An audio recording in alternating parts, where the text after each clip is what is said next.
Add ast.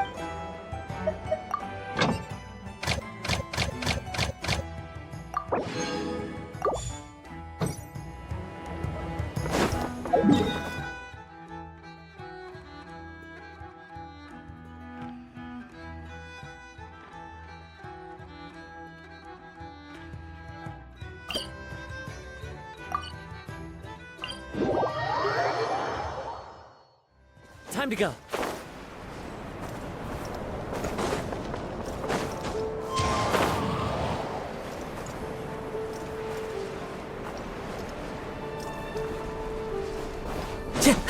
Time to go.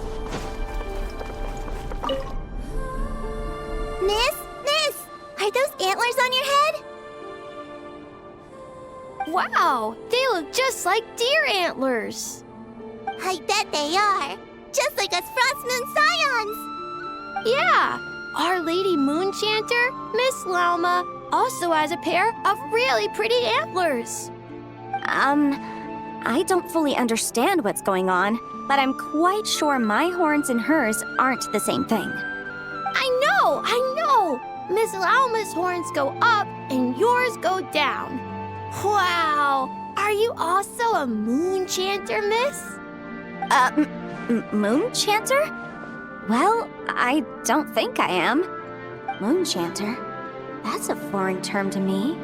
I think Granny once mentioned an Adeptus who is related to the moon, but I don't think they were a Moonchanter, were they? Oh, no, wait! Granny told me not to tell outsiders about Adepti. So, what should I say to these kids? But your horns are just as pretty as hers. Miss, can you talk to animals like Miss Lauma can? Oh, hey! My savior's here! Hey, traveler! Over here!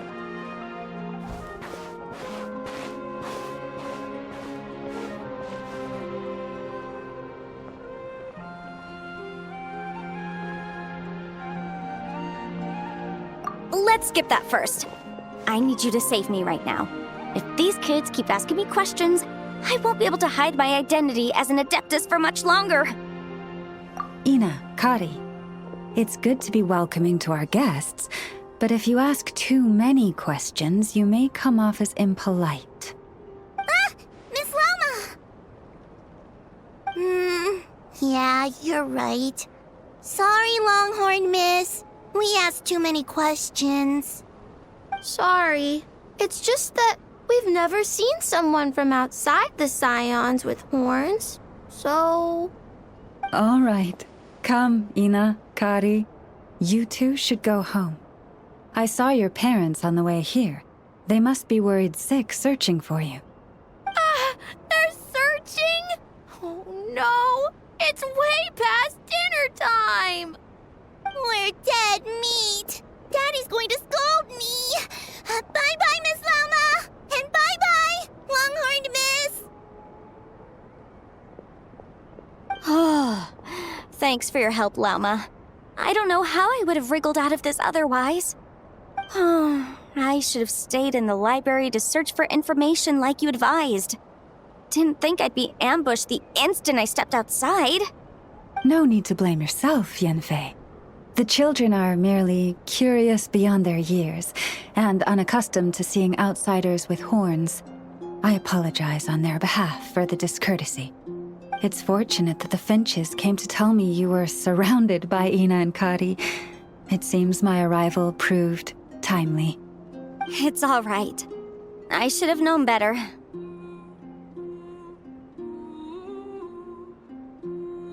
that we are.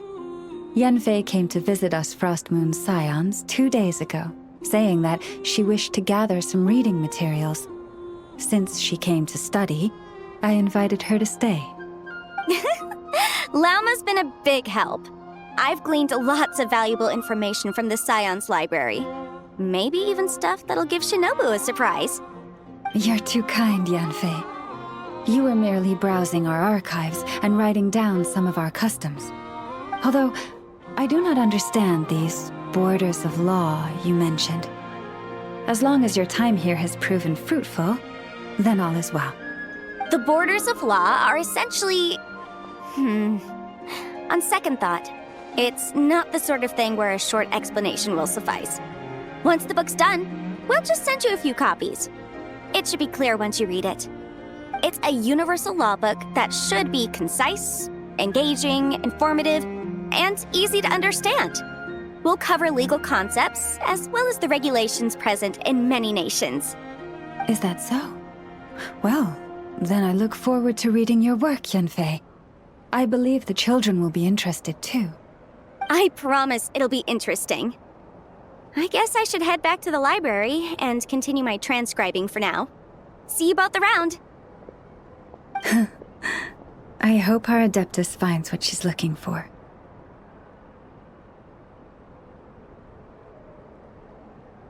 She told me everything on her first visit. I must admit, seeing an Adeptus with horns fills me with a sense of familiarity. I listened to her many stories of Liyue's Adepti, and in exchange I granted her access to our library. In that, she has thus far proved most rule-abiding.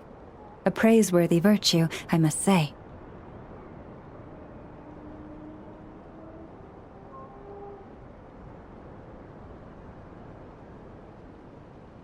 Is that so? Well, that's wonderful. She did mention a certain white horse Adeptus while telling me of Liyue's legends. If memory serves, our books do chronicle a divine envoy who once dwelled on the moon. Now, do not concern yourself overly with a mere flight of fancy on my part. But now that we have broached the subject, far apart though Liyue and Nodcry might be, both have always bathed in the moonlight. I pray that the people of Liyue may also be blessed by the moon, and lead lives of peace and prosperity.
I take it you're the ones appointed by Elder Talapo?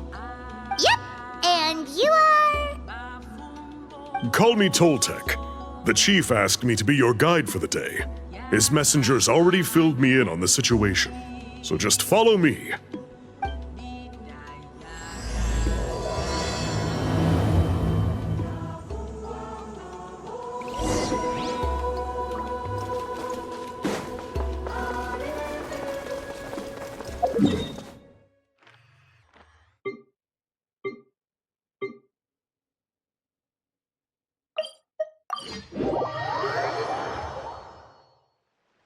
So the guide is somewhere in this cave, huh? This is as far as I can take you. Only the appointed ones may proceed from here. Why's that? Kind of a long story. Apparently, there's a certain fruit that grows in this cave, the juice of which can be processed to make an excellent dye. Many years ago, our ancestors set out to make a series of ambitious works of graffiti art. They selected this cave to make them in, presumably due to the availability of the dye. However, they didn't want anyone to see their work before it was completed. And so they sealed off the entrance. To bypass the seal, you have to have mastered the art of color perception, or something like that. Oh, right.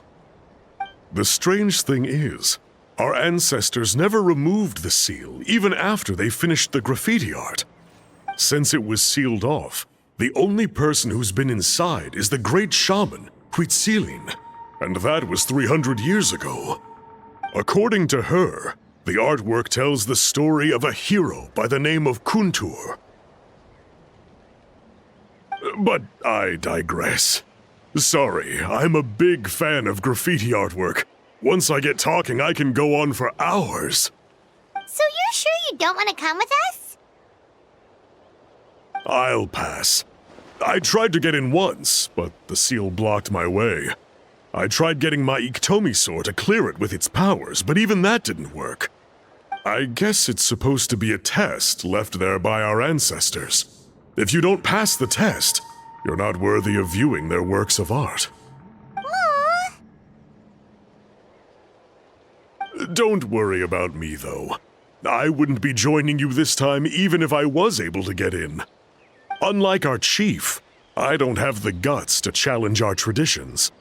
This task is specifically appointed to someone by the Iktomi Elder. Who knows what bad things might happen if I got involved? Fair enough. All right, we'll try not to take too long.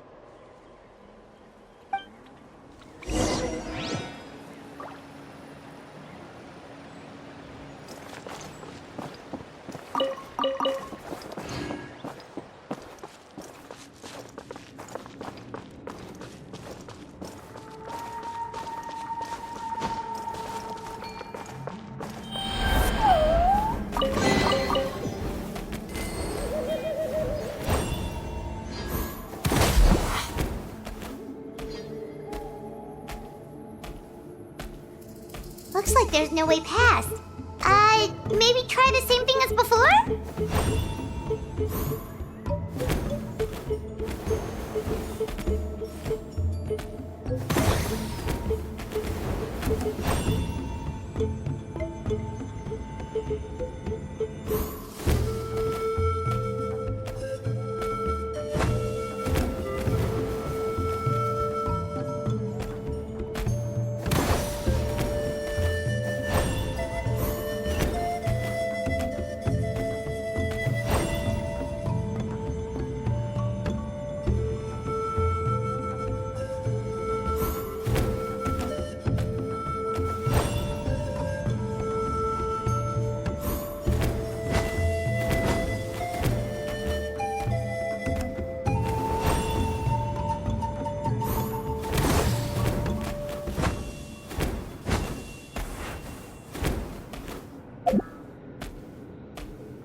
This should be the place.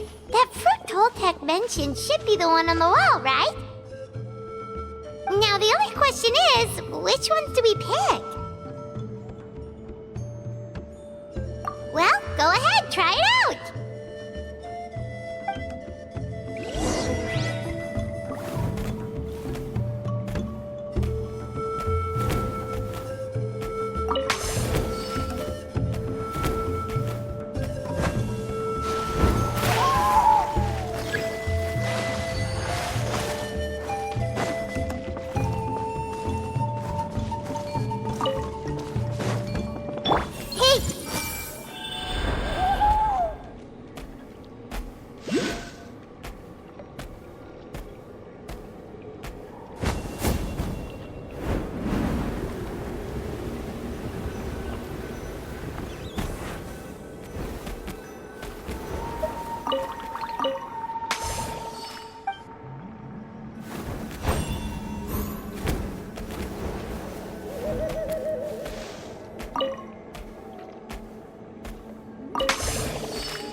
Whatever it was, grab it!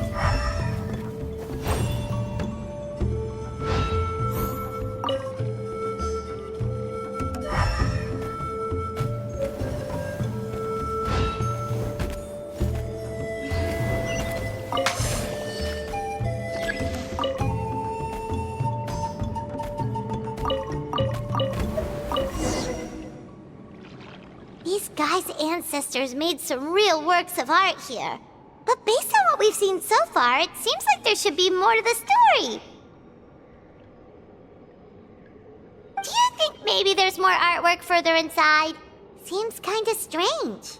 Oh, no need. Paimon was just thinking aloud. Toltec's waiting for us, and we have a job to do. So maybe it's best if we head out now. Let's head back and meet up with Toltec.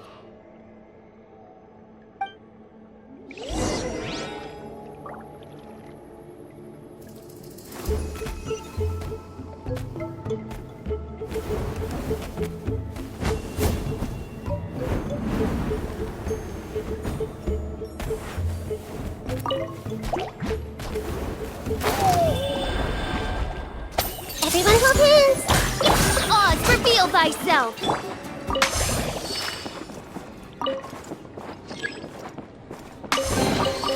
A fateful offering.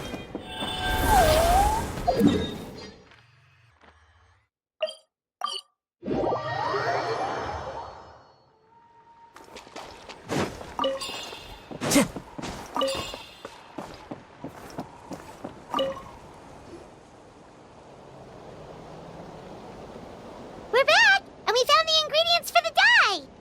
Sounds like you made it through the seal then. Our Iktomisaur Elder was right about you. It's getting late. Follow me. I'll take us back.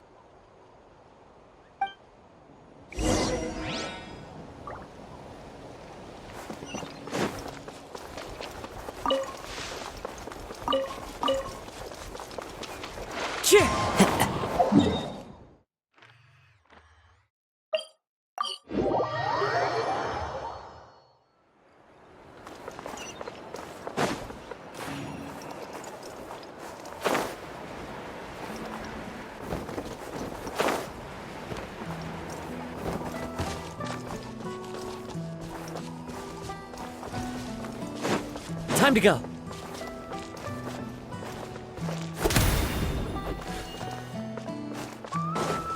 Cheer.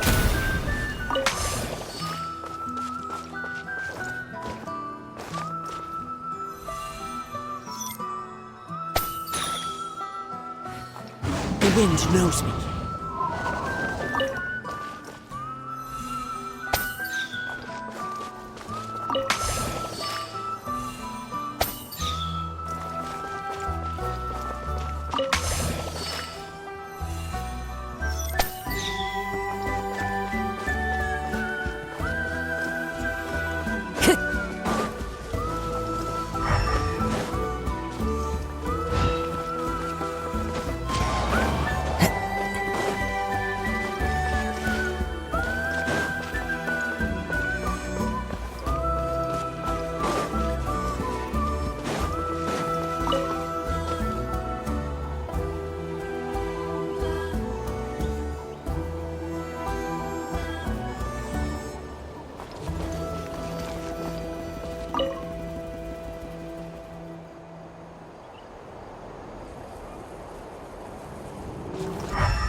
says there aren't benefits to a life of war?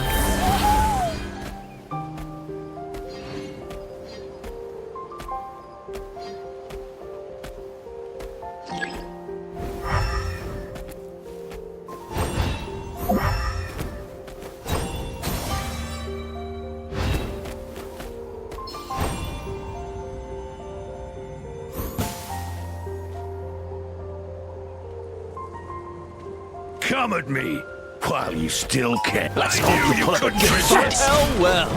Here comes another. By royal How the night wind blows.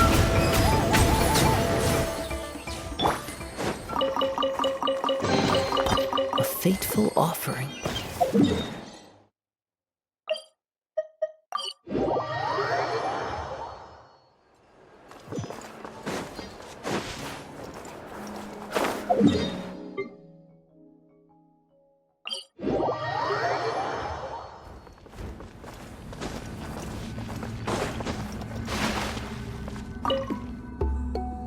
Toltec has updated me on your progress. Well done. I appreciate your efforts. Sure thing! Here's the stuff for the dye.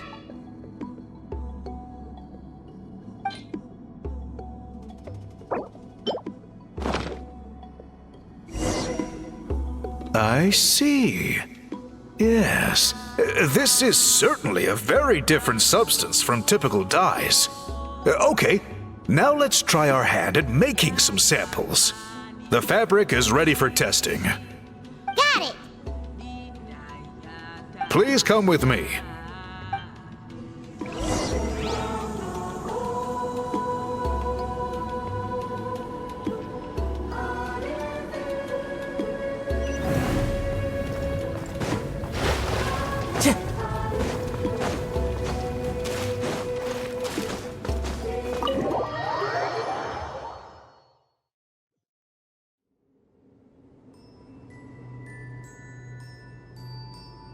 Take a look at this. It's a woven scroll made by one of our ancestors. This is the kind of thing we're trying to make. Ooh! The person depicted is the legendary shaman, Huitzilin.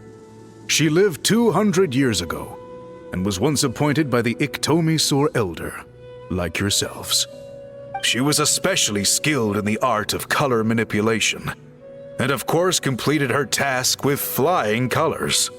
This scroll is a record of her deeds, and was most likely the work of her own hand. The quality is simply breathtaking, even compared to other scrolls of this variety. Sadly, since she passed away, all of our Iktomi-Sur Elder's subsequent appointees have had to rely on the gift from the spirits to complete their work.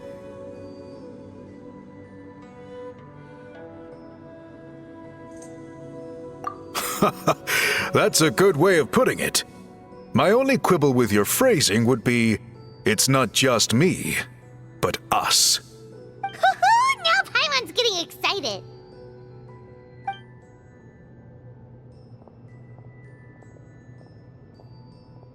Bring out the samples.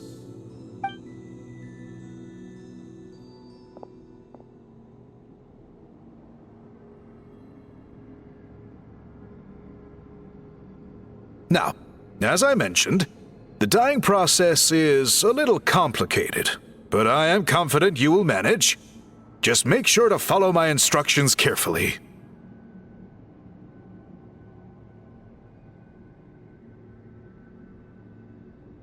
The pattern has already been sketched out on the sample, so you just need to dye each block with the correct color. But you'll need to wait for the dye to fully soak in between each step to make sure the colors don't run.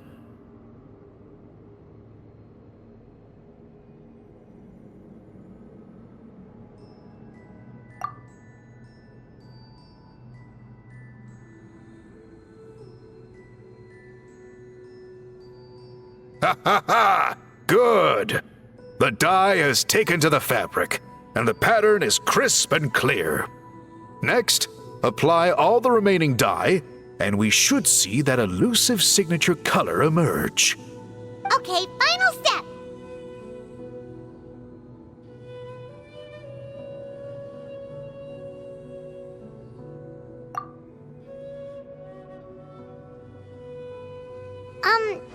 Did it work? Paimon doesn't see it. Oh, that color isn't showing up. Oh, the dyeing has failed.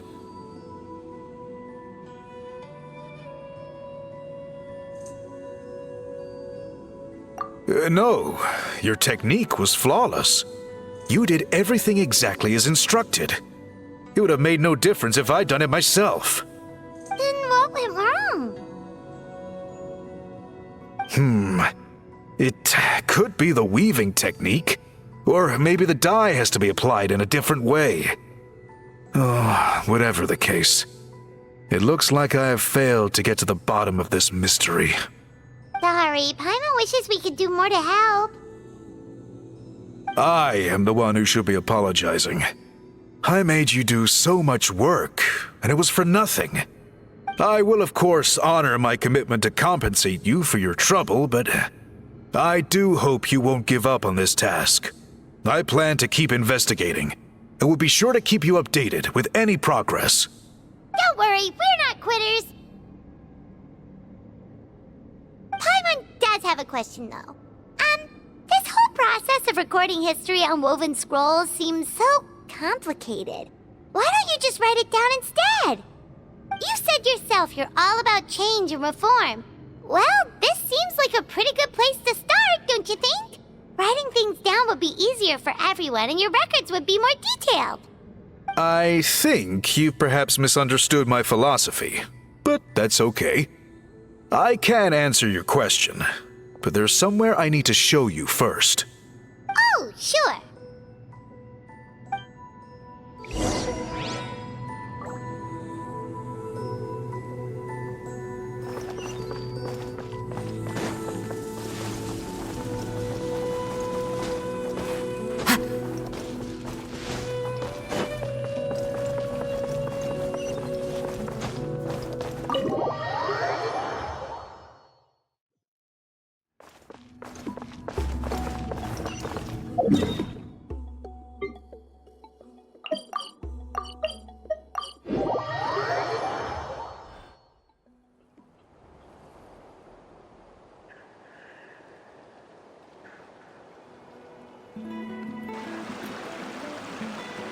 Cool. Look at this view. What do you think? It's gorgeous! Now, try looking a little further. Whoa, that graffiti! In all the years since the founding of our tribe, those colors have been with us every step of the way. It is true that I seek to bring new life to this ancient tribe through change and reform, but I also understand there are certain foundational things that we cannot afford to throw away. The foremost of these is the way we record our history. Oh, that makes sense. Since the very beginnings, our tribe has always sought to bring color to history. And I have a deep sense that this is one part of our heritage that we should not give up. So, whatever it takes, I must find a way for us to continue producing our traditional woven scrolls. You're completely right. Paimon's sorry for what she said earlier. It was out of line. It's quite all right. I'm just grateful you're able to understand where I'm coming from.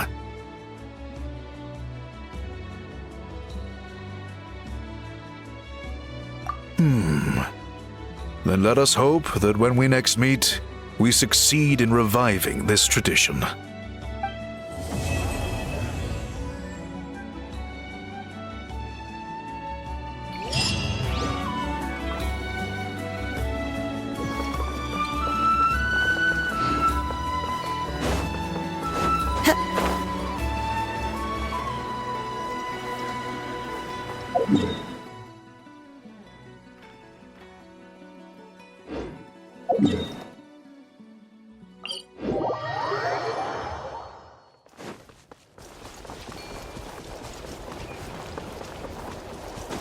Follow the wind.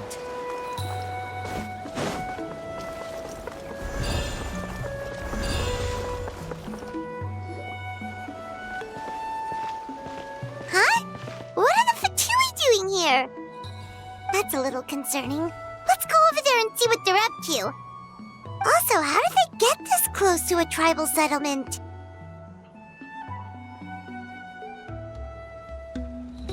Huh. All the Fatui left in Natlan are probably the captain's subordinates. That basically makes them followers of one of Natlan's heroes. Still, once a Fatus, always a Fatus. Something seems off seeing them here. Let's go check it out.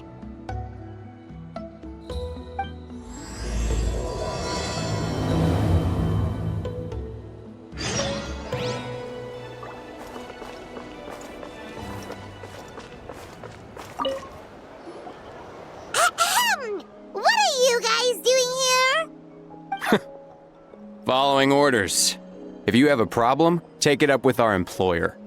Hey, what's with the attitude? Can the Fatui even work for a private employer? This is Grudok. I hired him to be my bodyguard in Natlan. As you can see, he's not the sociable type. I'm sorry for any offense. My original plan was to hire someone from the local tribes, but a priest recommended Grudok and his squad. I was told they were capable fighters and had the time to spare, so they fit the bill. It seems like the Fatui's reputation in Natlan is quite positive. So that's what happened. Then you must be from Fontaine? Precisely! Montluçon, at your service. I work in the publication business. And you two... Wait, you must be the traveler and his fairy companion. Oh, you know us? A golden-haired traveler with a floating companion. There's no mistake. Your exploits in Fontaine have all the makings of a best-selling series. I'd be a failure of a book merchant if I couldn't recognize you. Wow, we're really famous at this point, traveler. It's truly my lucky day. I know this is sudden, but I was actually looking for you two.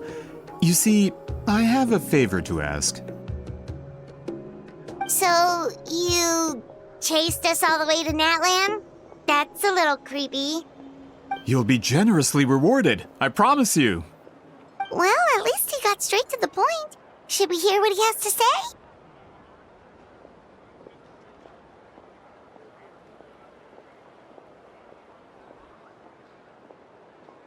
All right, we'll hear your request. You know the great shaman Sitlali, right? I need her help with something. Yeah, but the chances of her helping a random stranger just because we asked?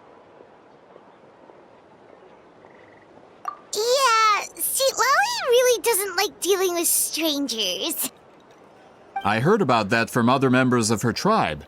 But they told me if one person could convince her, it would be the golden-haired traveler. If you manage it, I'll even double your pay.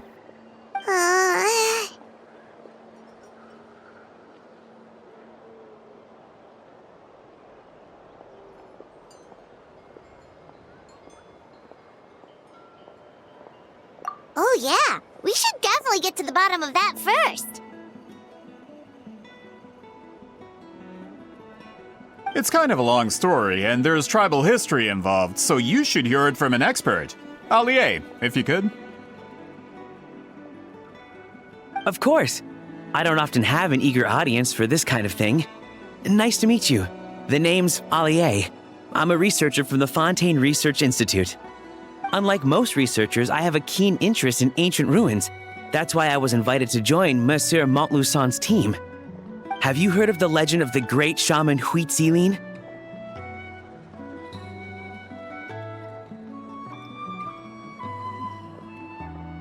Yes, according to local records, she was a color mystic who lived over 200 years ago, and the most adept in her tribe at using that particular technique.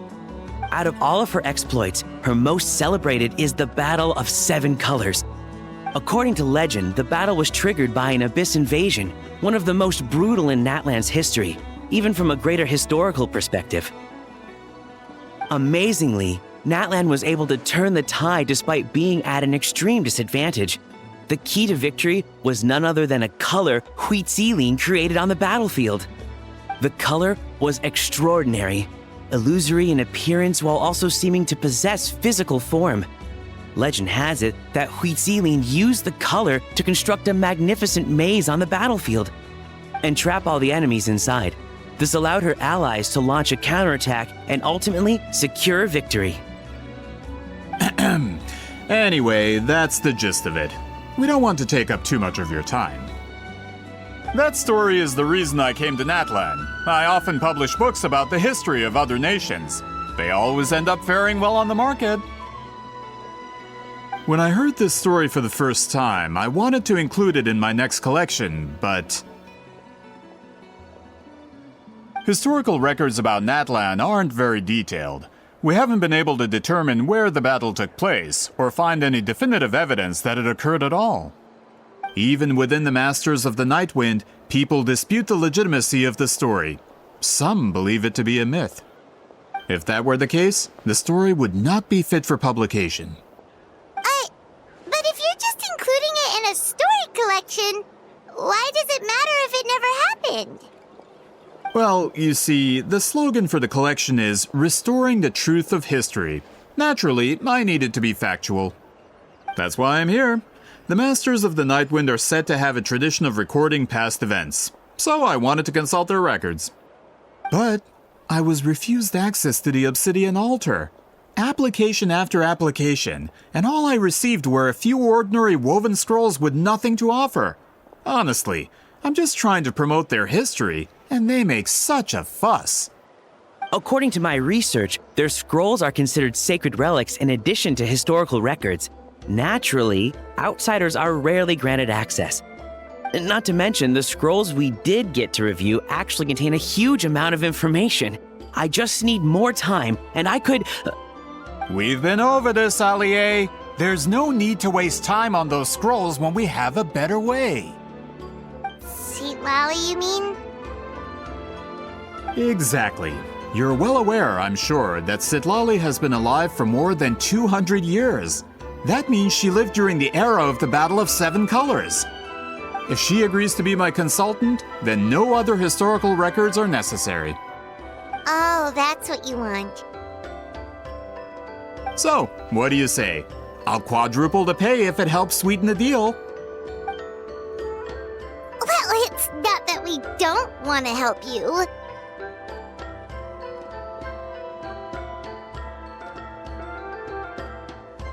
Oh, right! The duty the chief gave us has a lot to do with Huitzilin.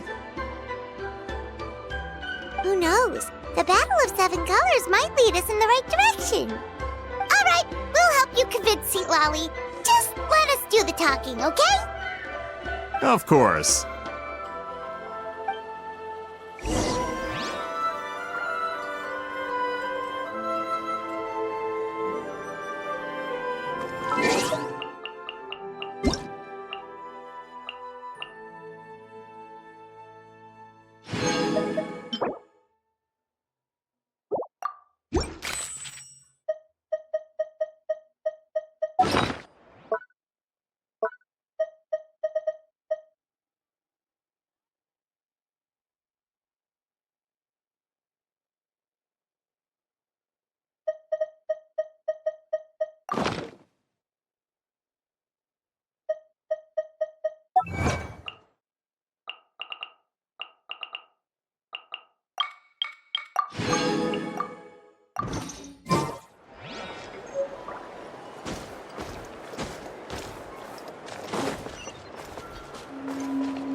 with nature.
Time to go.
The wind knows me.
Fateful offering.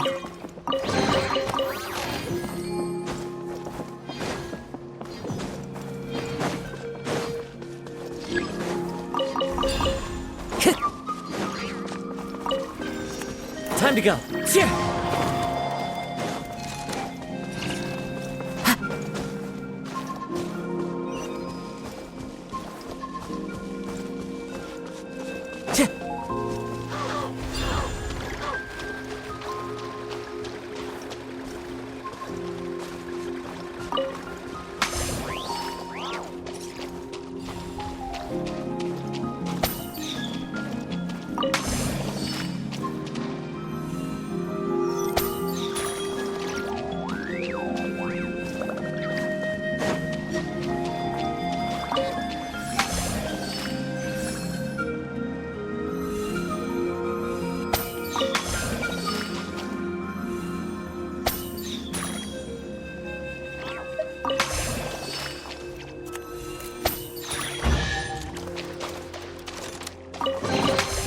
Who says there aren't benefits to a life of wandering?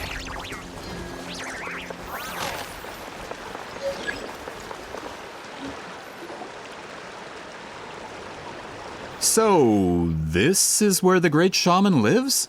A bit far from civilization, isn't it? I hope the person who pointed us in this direction wasn't mistaken. For someone like Citlali, it actually makes a lot of sense. Is this graffiti her work too? I wonder if it's a cultural practice. If I could just copy it down, We're here for a reason, Alie. As agreed, you two can do the talking and we'll... Okay, we'll go knock on the door. Hopefully she's not hungover.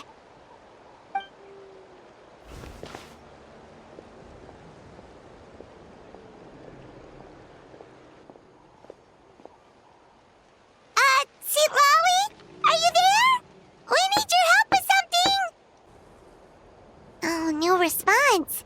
Maybe she's not home.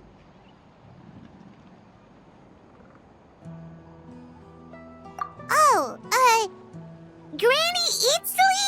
Are you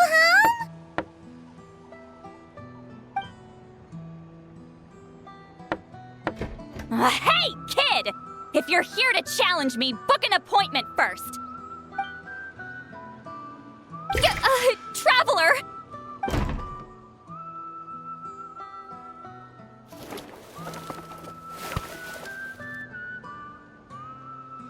Looks like we came at a bad time.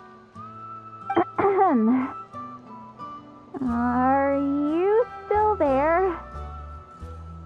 Just come in. We can talk inside. Well, at least we didn't get turned away.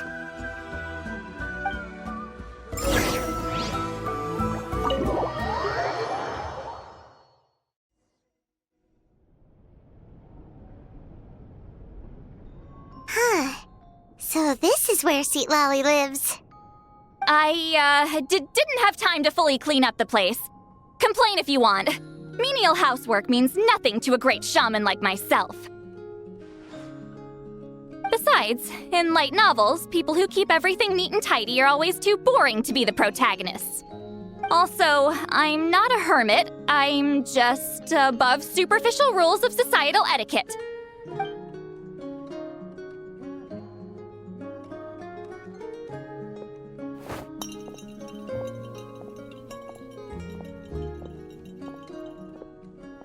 She sure does care a lot about what we think of her.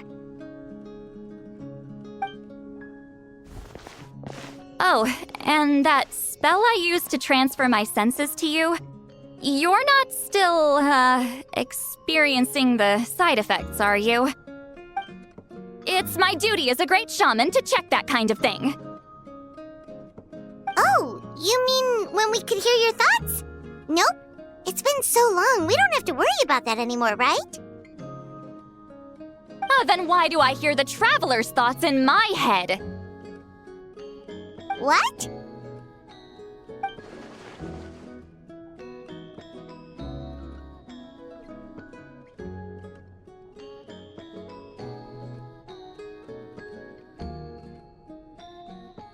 I can still hear you, you know.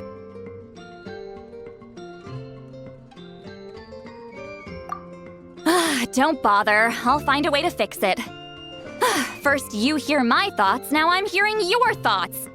It was just a simple spell. I use it on you, and now it's on the fritz. Forget it. Just tell me why you're here. Well, someone asked us to ask you to be their consultant. They have questions about the history of Natlan. So they asked the hero of Natlan to put in a good word? Sounds like they know I don't usually trouble myself with other people's problems. The pay is really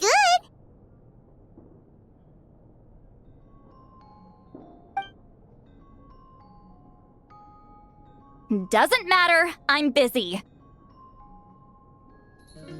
She sure doesn't look busy. Paimon knew this wouldn't get us anywhere.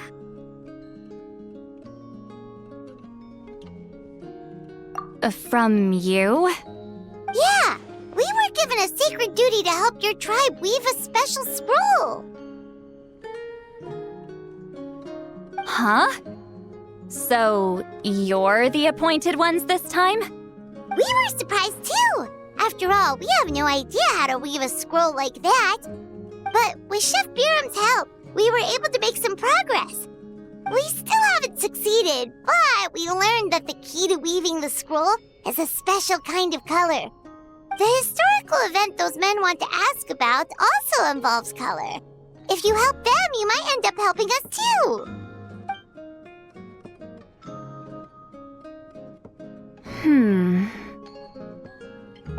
She's giving us that face again. Did Paimon not explain things clearly?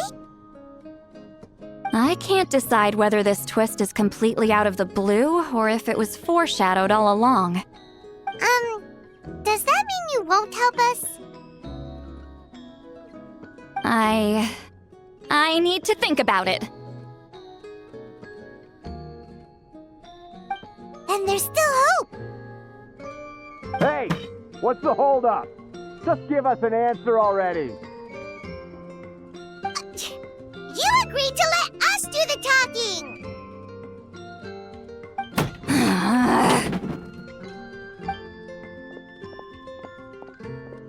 See, Molly?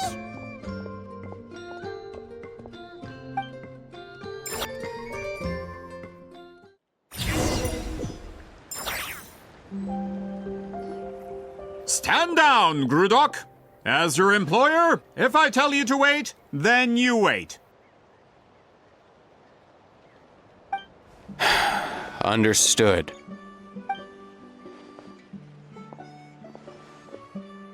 You're the great shaman who's been alive for centuries?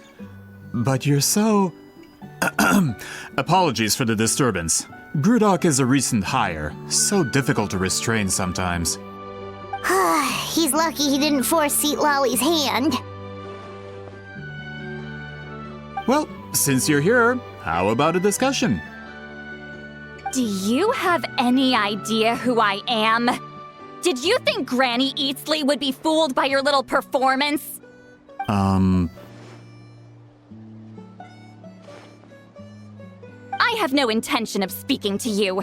Your recent hire interrupted me right as I was about to make an important decision.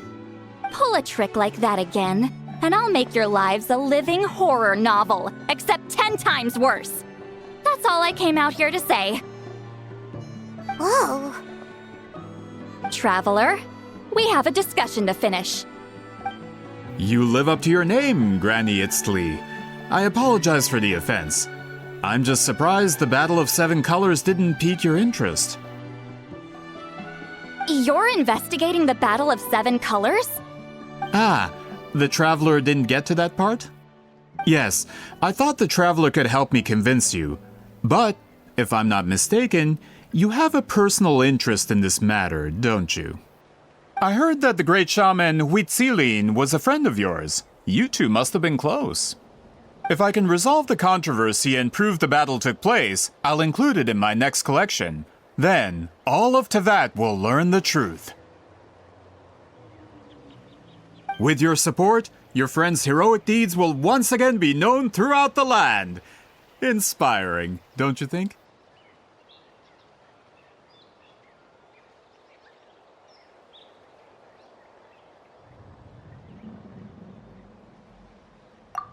If this is really about that duty, then... fine. I'll help you. I'm honored. Save it. I agreed to help the Traveler, not you. You'll just have to leech what you can. Well, at least she agreed to help.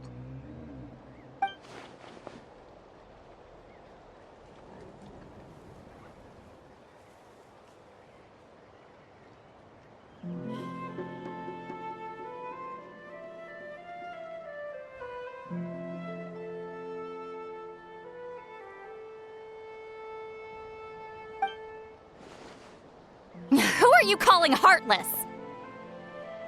Not a problem. I always planned to work with the Traveler. So, did you directly experience any events of the battle? Do you have any idea where it took place?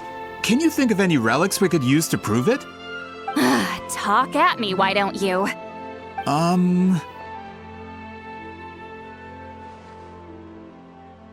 Fine. No, no, and no.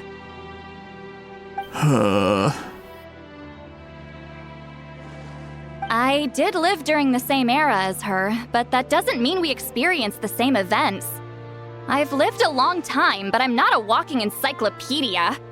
You decide the angle of your investigation, and I'll provide answers if I'm familiar with the subject. All right. Even if you didn't witness the battle yourself, you still lived through that era. Your insights are very valuable. Allie, you had an idea about where to start, yes?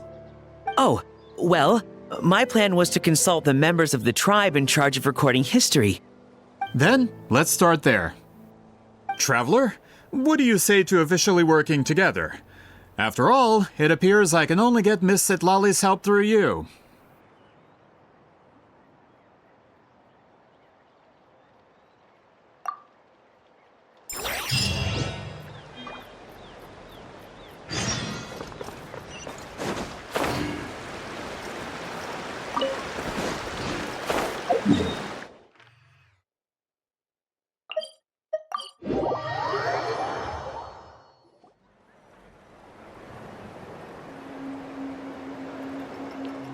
You don't seem super invested in this whole thing, Citlali.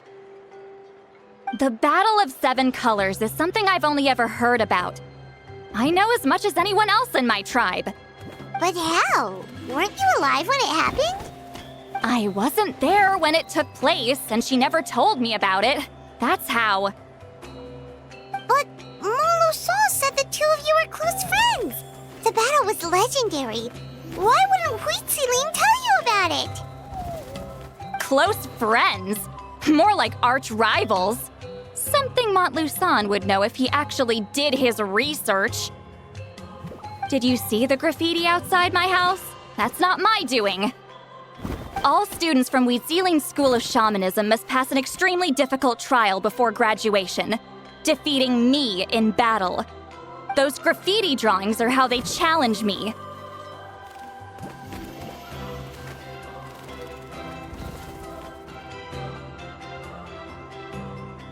Of course, none of them ever succeeded. So, after Huitziling's death, her students had no choice but to modify the requirement. Instead of defeating me, all they have to do now is last long enough.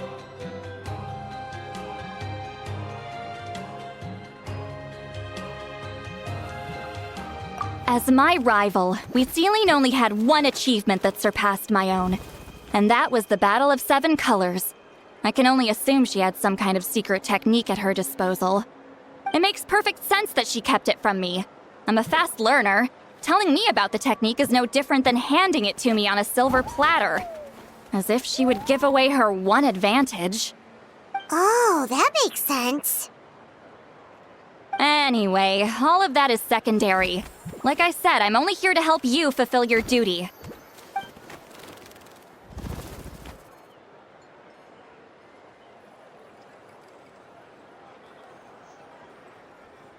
Don't misunderstand. This duty is important for my tribe, too. A great shaman should do her part to see it done.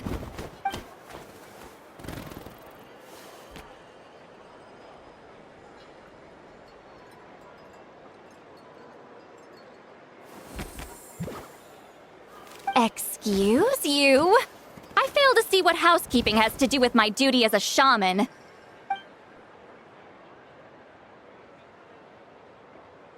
Why is it that you're the one whose thoughts are exposed, but I'm still the one suffering? I need to get to the bottom of this. Excuse me, great shaman, but we have a situation over here. We could really use your help.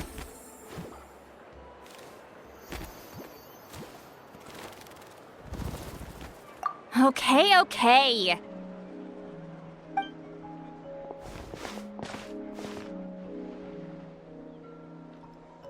Of course the Battle of Seven Colors happened. The woven scroll proves it. Huitziling used a mysterious color to construct a maze and trap the enemies inside.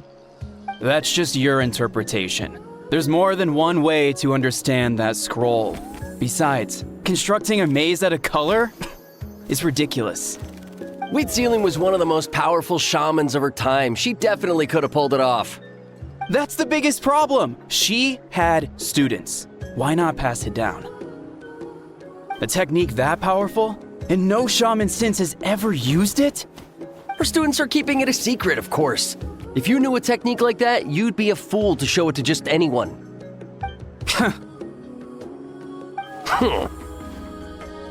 Oh, I didn't mean to cause an argument. I just wanted to ask, is there anything we can use to prove the battle took place? Of course it took place. Why would you need to prove it?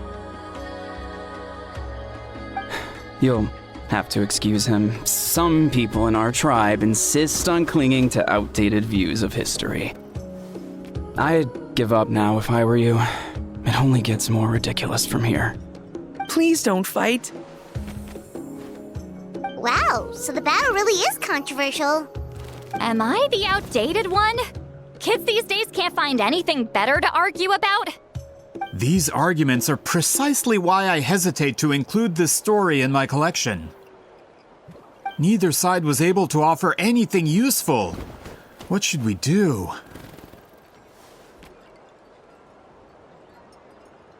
Wheat Sealing was a passionate teacher.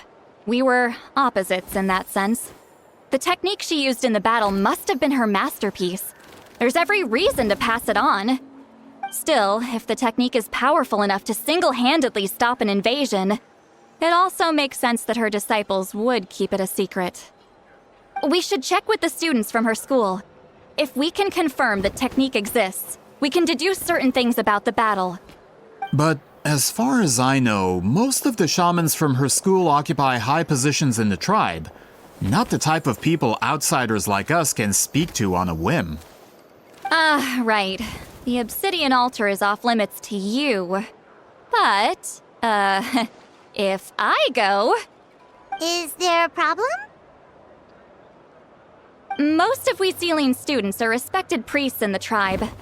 But that means they had to go through me. Or try, at least. I, of course, humiliated them from a young age. Those who hold the position now are the ones who lasted long enough before I wiped the floor with them. If I show up without warning, they'll run for dear life. That's not gonna get us any answers. Yeah, Paimon can see it now.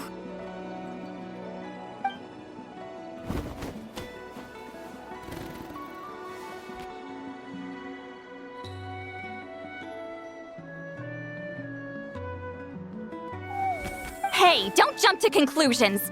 That was just a metaphor.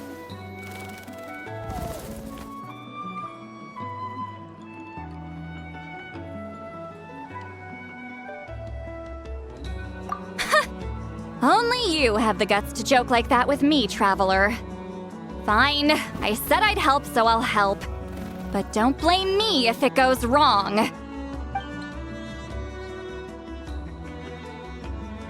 Alright, the rest of you can wait for us here. We appreciate the help.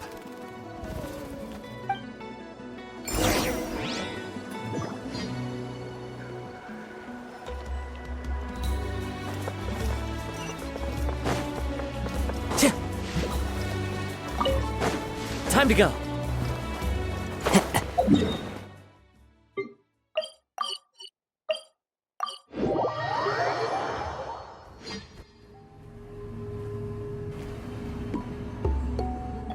Oh, are you in the middle of a ceremony? Granny Eatsley?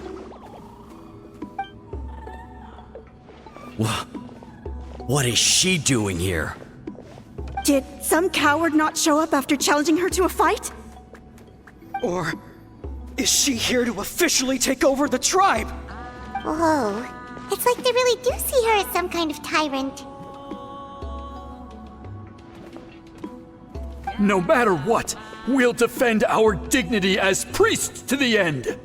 Ugh, you talk a big game for someone who lost to me the most out of the entire priesthood. What? All I want is to ask some questions. So, you're here to interrogate us? Someone didn't sit pretty for their beating? Is that it? You want their name, don't you? We should just run!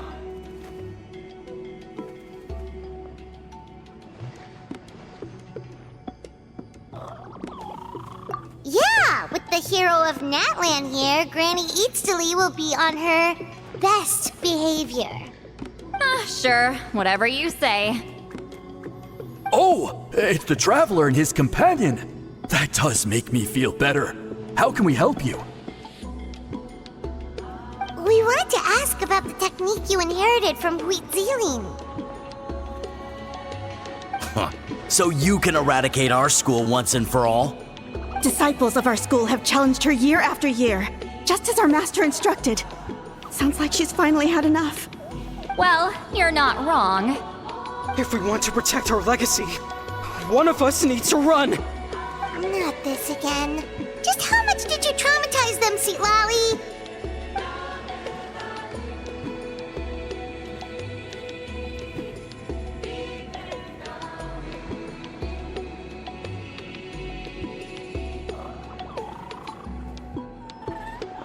Hey! You can't just say whatever you want just because it's in your head.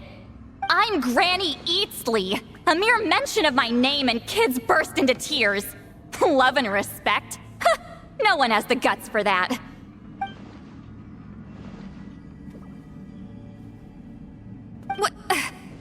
You know what? Forget about your duty. We really need to fix this mind-reading situation. Sorry to disappoint, but if you're here to question whether we're qualified to inherit our master's legacy, we're not going down without a fight. We're not getting anywhere. What should we do, Traveler?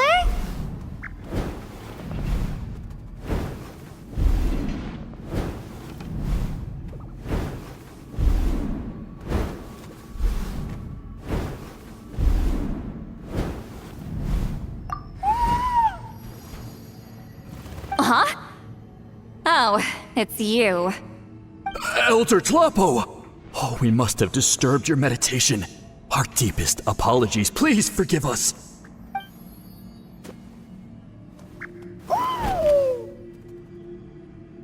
Did Elder Tlapo just issue a declaration? From what I can tell, in a single word, the message was... friend? Is Elder Tlapo telling us to treat Granny Eatsley as a friend? That's not possible, is it? Oh, you forget yourselves, my friends. You are esteemed priests of our tribe. Where are your manners? But Chief! I didn't expect to see you here, great shaman. My sincere apologies for the lack of hospitality. Well, I wasn't exactly planning to come to this crowded place. So you can save the pleasantries, Chief. I'd rather get this over with. Understood. Now, as successors of Huitziling, I understand your friction with Granny Eatsley. However, Elder Tlapo's declarations have always showed us the correct path. You would do well to respect his counsel. So, mind your manners and allow Granny Eatsley to ask her questions. Whew! Good thing Elder Tlapo and Chief Biram are on our side.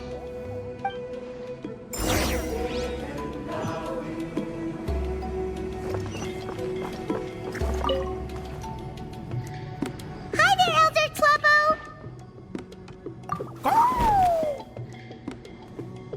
Hey, he seems pretty happy to see us. He's the one who put you in charge of the scroll, right? Yeah, Elder Tlapo appointed us to the task. Elder Tlapo, huh? He's still Claw to me.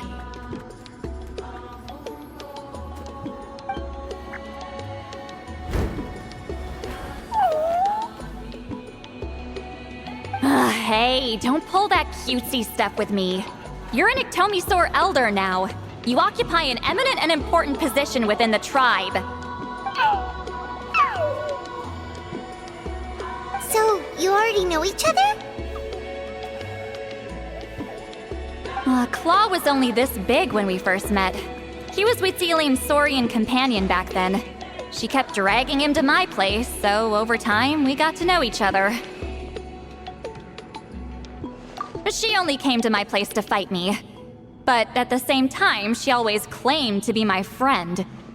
She was the only one who dared to try, at least.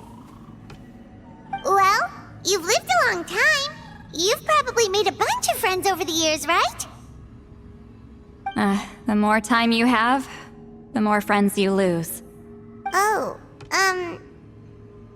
Anyway, let's get back to business. I hate talking about the past.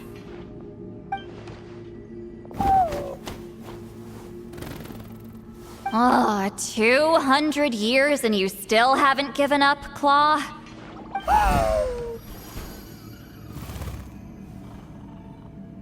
I still haven't made up my mind, so you should head back.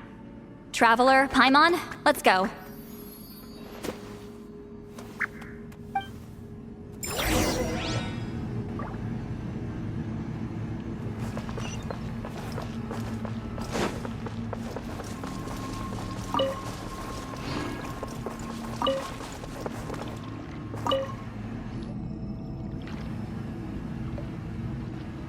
Hey there, Chief Biram! Oh, wait. We haven't reached out since the last time we failed the task, huh? I'm just grateful you haven't forgotten that duty. Actually, we have good news! We found another clue! I'm all ears. It's the Battle of 7 Colors. Wheatsealin's claim to fame? That sounds promising. But the battle took place hundreds of years ago. An investigation is bound to be difficult. True, but Granny Eatsterly promised to help. Is that so? Huh. I've tried seeking her help in the past, but I never managed to coax her out. You should cherish this opportunity. Hey, don't complain! None of the previous chiefs succeeded either. Forgive me. That wasn't my intention. It was a comment on my own failings. Paimon said you've been trying to figure out how to weave the special scroll. It is my duty, great shaman. Why bother? The scrolls always end up completed on time. So what's the point of figuring it out for yourself? If I may, this task concerns the history of Natlan as a whole. And in many ways, history is the memory of a people. Memory is sacred to our tribe. I'm sure a great shaman understands that better than a humble junior like myself. Something this important cannot be left to baseless rumors. I know you don't concern yourself with the daily affairs of the tribe, Granny Eatsterly.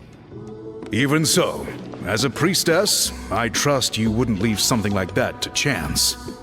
I get your point.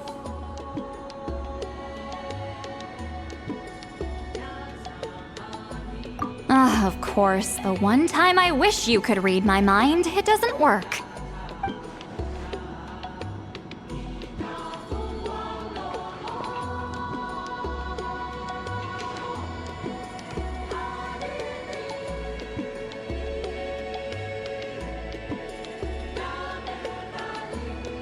No, that's not it.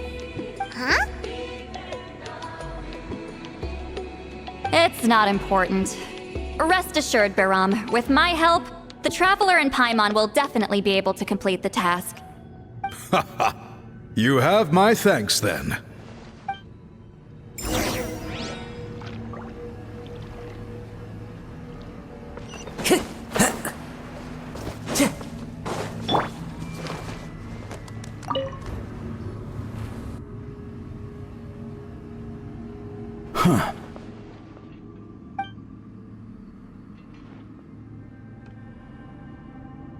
So are you here to test whether we're qualified to inherit Master Wheatsealin's legacy?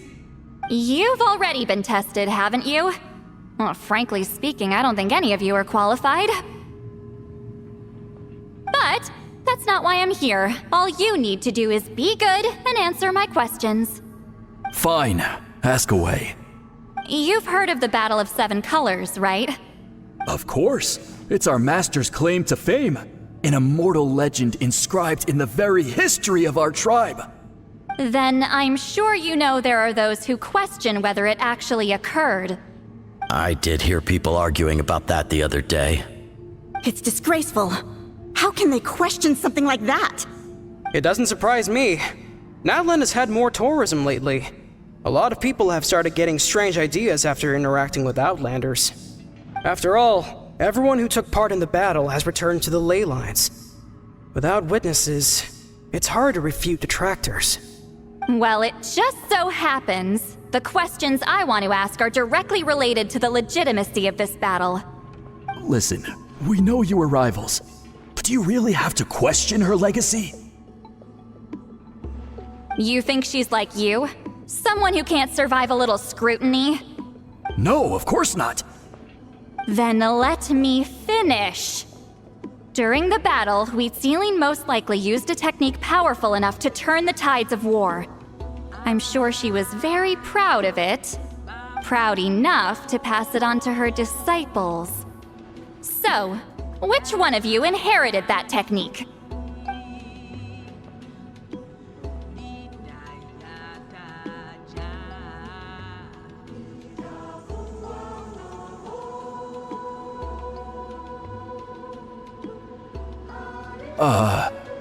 I don't think any of us have heard of it. Listen, I'm not trying to take it for myself, so be honest. With or without it, I can wipe the floor with any of you. Yeah, no objections there. But I'm telling the truth. None of us have ever heard of that technique. What's wrong with her? Why would she let it go extinct? Master's body of work is massive. No one student could hope to learn all her techniques. Mastering just a few already takes a lot of effort. Master had no choice but to recruit many students, split up what she knew into different portions, and pass it down through various individuals. So even though we see ourselves as representatives of Wheatsealing's school of shamanism, what we know isn't the sum of her legacy. Actually, I know of a shaman family that inherited some of Master's techniques. The family fell on hard times and lost the right to the priesthood. Still could be worth a shot. But if they inherited Wheatsealing's secret technique, shouldn't the family be thriving? Well, it's the only thing I can think of. All right, give me their address. I'll mark it out on your map. To be honest, I'm not optimistic about the future of this investigation. That's because the request came from you. You don't know the power of your own words, do you?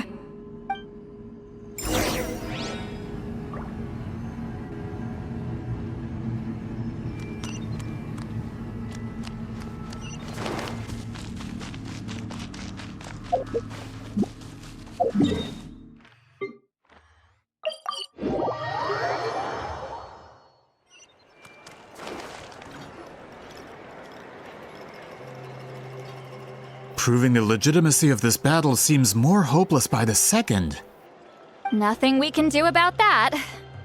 Well, even if our investigation ultimately proves the legend to be false, that's still a worthwhile result. Although I'm here for business purposes, I have a personal interest in this as well. I'm drawn to matters of historical truth. That's exactly why I chose to follow you, Monsieur Montluçon. Listen, I'm just updating you on the situation, not asking for your opinion. I don't really care whether you continue your investigation. And Traveler, you came to me for help with your scroll weaving duty, right? You thought looking into the Battle of Seven Colors could give you answers. That's understandable. But based on our progress, I'd say this is a dead end. Instead of wasting time, you might consider taking a different approach. I'll try to think of another way to help you. respected traveler, let's not forget about the compensation I promised. You shall have it in full. Extra, if that's what it takes.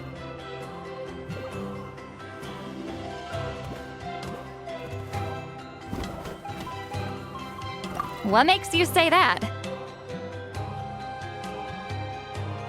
Yeah, based on what you've told us so far, it kinda seems like there's unresolved tension between you two. You think so? She claimed to be your friend, but picked fights with you non-stop, and never told you about her biggest accomplishment.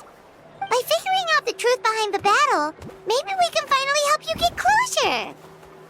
Closure? I'd say we're 200 years too late. But fine, if you want to keep investigating, be my guest. Ah, that's wonderful news. Alright, let's go visit the Shaman family!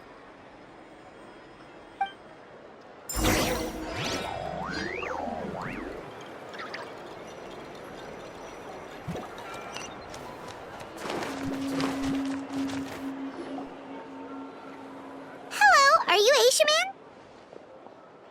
Yep, that's me. Huh? Granny Eastly? Get up! In a crowded market like this, the only person who should be trying to hide is me. My apologies. Ever since my grandfather's generation, the shamans of my family have given up on passing your trial, Granny Eastly. Have we offended you in some other capacity? Man, this is generational trauma at this point. Whenever I misbehaved as a kid, Grandpa would tell me about the thrashing he received from Granny Eastly. I still get nightmares about it sometimes.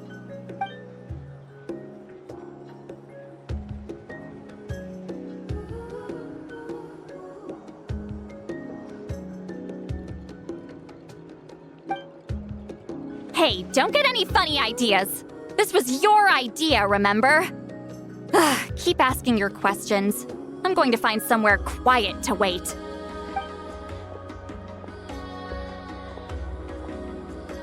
Okay, so your family studied under Wheat Ceiling, right? Yes, although that pretty much ended with my grandfather's generation, unfortunately. The techniques my family learned from Wheat Ceiling didn't have much practical use in terms of tribal affairs, so during my grandfather's time, we quit the priesthood. Turns out, shaman techniques aren't that useful outside the priesthood either. So over time, we abandoned them altogether. Of course, it's possible that we were just too foolish to understand the true power of those teachings. After all, Wheat Ceiling was a genius. None of her students have been able to fully reproduce her talent. Do you know which techniques were passed on to your family? I'm not sure. As a kid, I remember hearing my grandfather talk about them, but it's not like I can use them myself. Just think about it for a sec. Do you remember anything about a technique that can decide the outcome of a battle? Decide the outcome of a battle? No, I don't remember anything like that. Besides, my family wasn't really known for our talent. If a technique like that exists, I doubt Wheat Ceiling would pass it on to us. You might have better luck asking one of the priests. They're descendants of Wheat Ceiling's most gifted students. Well, looks like we're back where we started. Still no definitive evidence the Battle of Seven Colors took place. Alie, do you think we have enough to draw a conclusion? All we have are non-witness accounts. We could put together an interview, but that's not going to hold up in academic circles. Then we have to keep going. Oh, you're investigating the Battle of Seven Colors? Yeah, you know about it? Not a lot, but there's something special about my family. In addition to shaman techniques, Wheat Ceiling's stories were passed down to us as well. Say what you want about my ancestors' dedication to shamanism, but they definitely paid attention to those stories. And of course, the Battle of Seven Colors is the most exciting story of them all. We don't need another story. We need something concrete. Does no one in your tribe understand that? I'm not sure if this is helpful, but the story passed down in my family is a little different from the one told in the tribe. Really?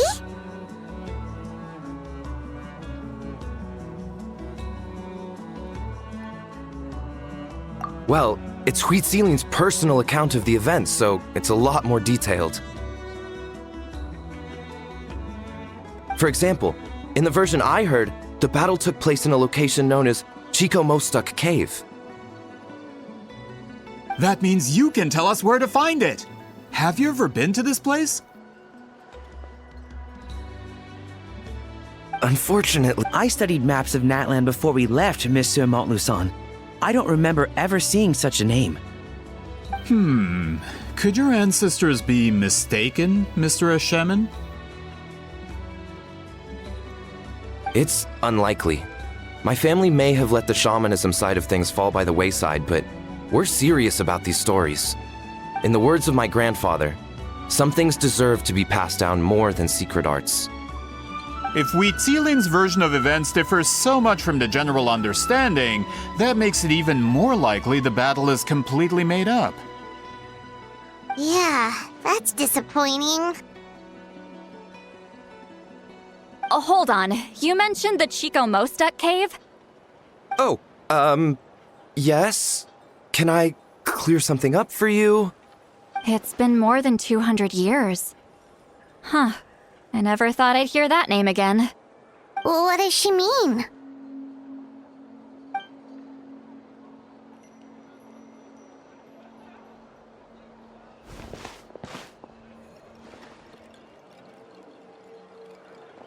That location is now known as the Valley of Fog.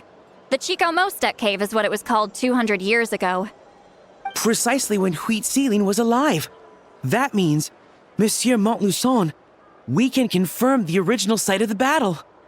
Once we get there, the evidence we need should be at our fingertips. Just when we thought all hope was lost. I never doubted you, great shaman. Allow me to present you with a gift as thanks. Save it. Flattery won't get you anywhere with me. Wait, Mr. Montluçon works in publishing. You're a huge fan of light novels, right, Seatlolly? Maybe he could get you some that are out of print. Really? Out of print, huh? Sure. Do you have any in mind? Well, if we're talking collectibles, then the first edition of Shogun Almighty Reborn as Raiden with Unlimited Power is a must. It's the first major hit of the isekai genre.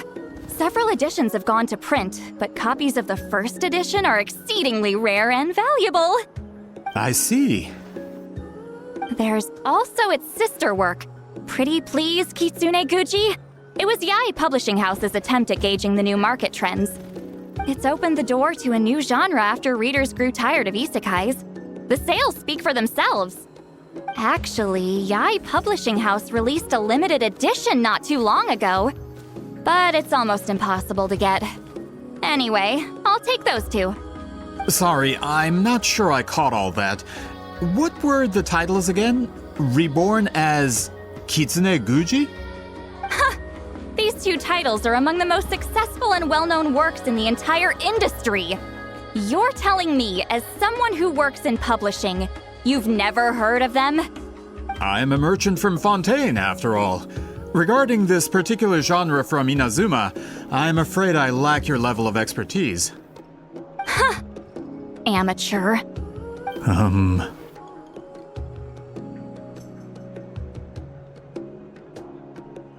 Of course! Sounds like a perfect arrangement. Now, there's no time to waste. We should head to the site of the battle right away. Once we get there, it'll take a bit more work to determine the actual location. Right now, all we have is a general idea. Well, I'm sure Miss Sitlali can help us with that. Have you even looked at the time? It's already evening, and I have important plans tonight. You expect me to work through the night? Well, what do you think, traveler? Okay, we'll find a place to rest for the night. When should we meet tomorrow? He's persistent, huh?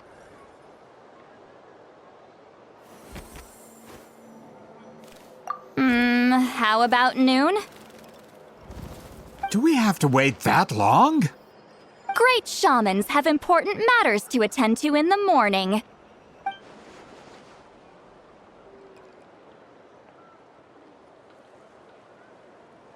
That's only because I have important tasks to complete at night. All right, as Miss Sitlali instructed. Let's meet back up tomorrow at noon. We'll be waiting at the exit of the tribal settlement.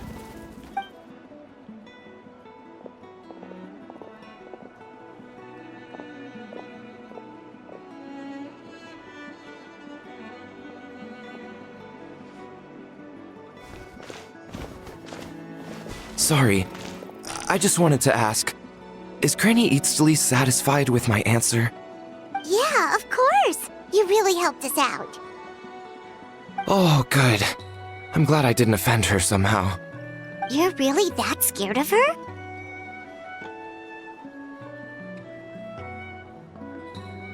To be honest, Granny Eatsley almost never interacts with ordinary tribespeople like us. Everything we know about her comes from rumors.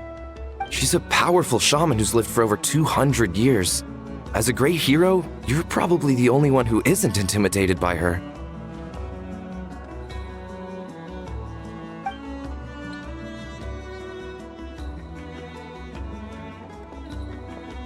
Well, thanks for today, Seatlolly.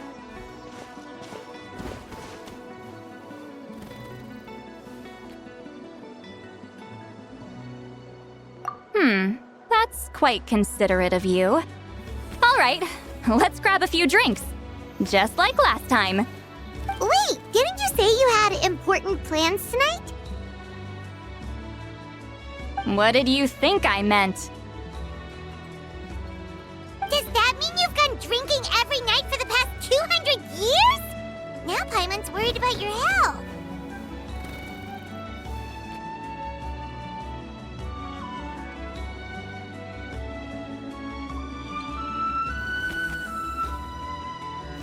No, I've had enough socializing for one day. I know somewhere quiet. We can just buy some drinks and head over.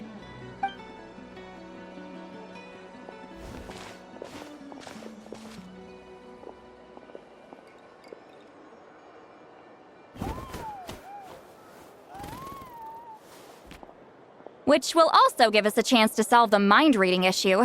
Considering the necessary spell work, I'd rather do it in private.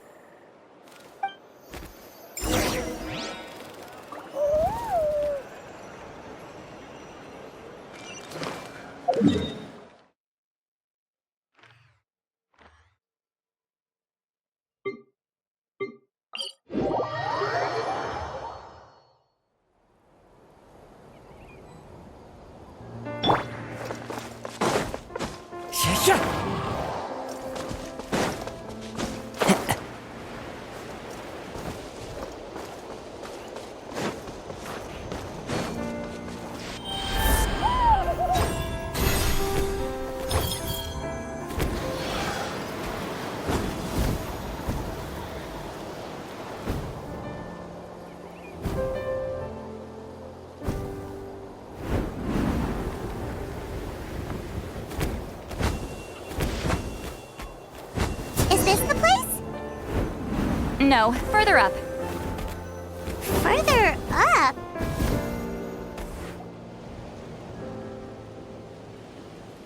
Whoa, this is like a secret base! Sometimes I want the fresh air, but not the company. So I come here. Let's see if my stash is still here. Ah, great! The halberd crest birds didn't eat my snacks.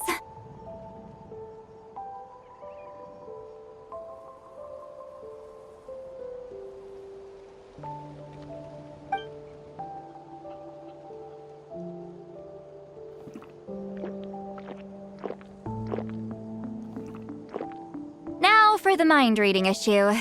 Give me your hand. It might take a little longer, actually. I just need to share my senses, make a clean break.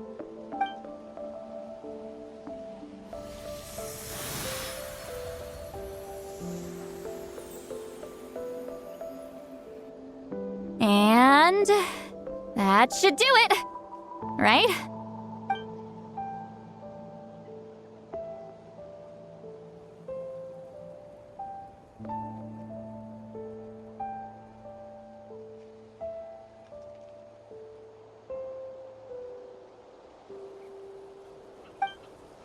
You're not wrong. Hold on! Why do I still hear you in my head?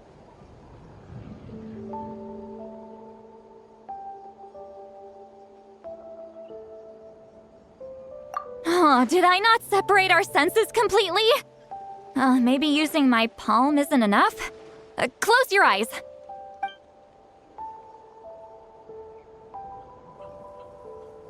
Oh, please work, please work. A great shaman should be able to handle this. Okay, what about now? Huh? And now? Huh. Whenever I try to remove the effect, it just flips direction and gets worse.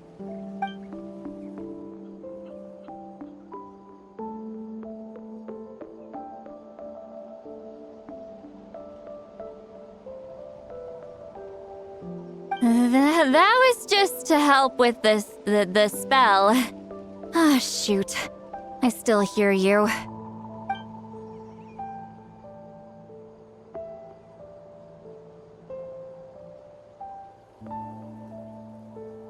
For a human soul, to lose the boundaries of the mind is to drown in the sea of consciousness without a concept of self. Wait, that sounds bad! I read that in a light novel. When it comes to the real world, I think it's pretty accurate. Is Lolly drunk? She's not making much sense. Anyway, we'll just have to leave it for now. Hearing the Traveler's thoughts isn't that bad, right? You should just tease him. That's what Paimon would do.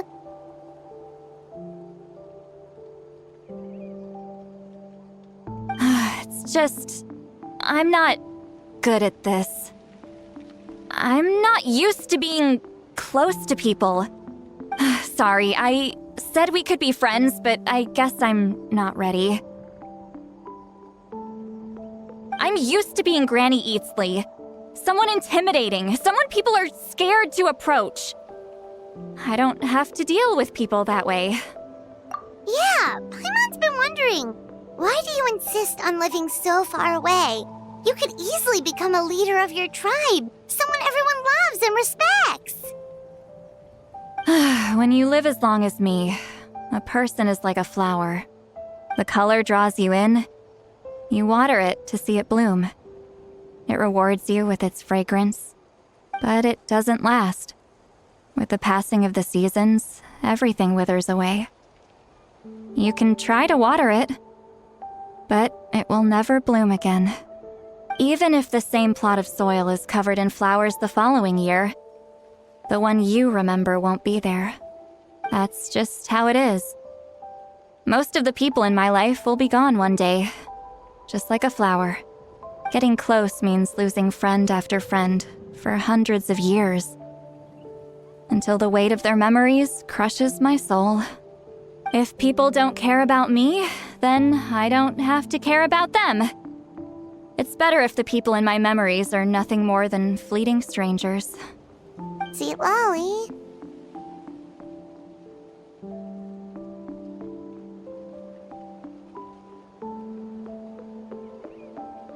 You won't live as long as me, so you don't have to worry about that.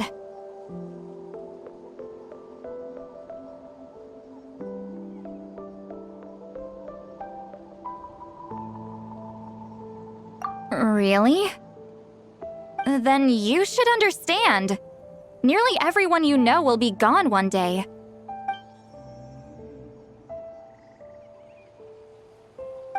Traveler?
Seat Lolly all right. Ugh, stupid mind-reading side effect won't go away. It's not like I want to hear you complain about me all the time. Ugh. Okay, she's definitely drunk. Seat Lolly, maybe take it easy? At this rate, you might sleep past noon tomorrow. I'm not drunk. I remember everything the traveler said. Just gotta think of a response. I'll think of something. Uh-oh, not this again. Is she asleep? I'm fine. Can get home by myself. Is she talking in her sleep or talking to us? She seems kind of out of it. Bye. Gonna walk back alone. Need some time to think. All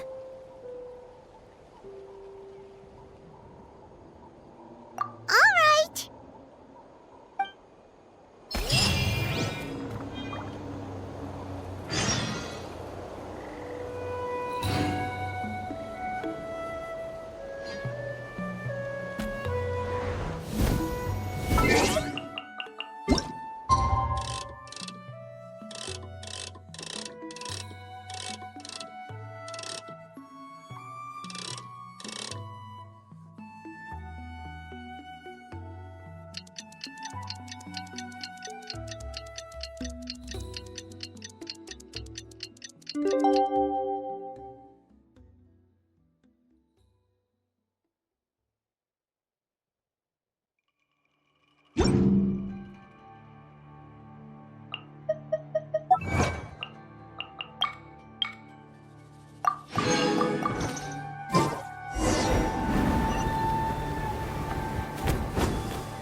This should be the place we decided to meet yesterday. Who knows if Seat Lolly will show up on time? She drank so much last night, she might not even be up yet. Ahem. Seat Lolly! No need to sound so surprised. Drinking is just a way to pass the time. I mastered the art of moderation long ago. Last night doesn't count. It was the Battle of Seven Colors holds the key to a lot of the answers I've been searching for. So that's why you're here so early. Traveler, great shaman. Sorry to keep you waiting. Shall we head out?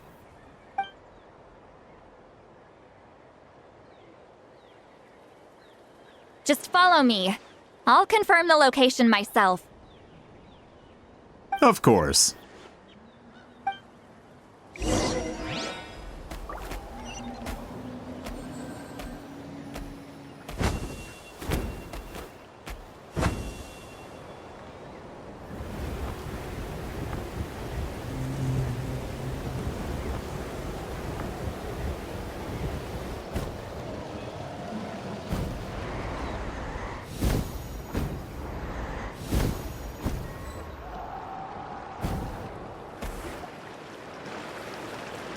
This should be it.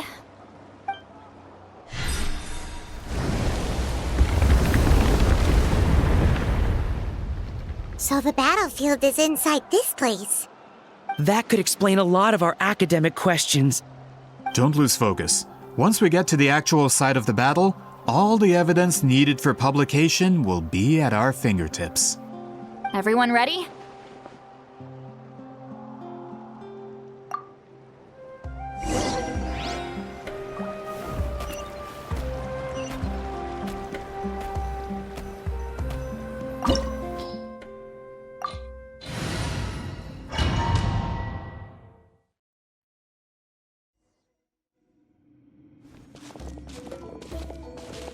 So the Abyss invaded through a cave like this?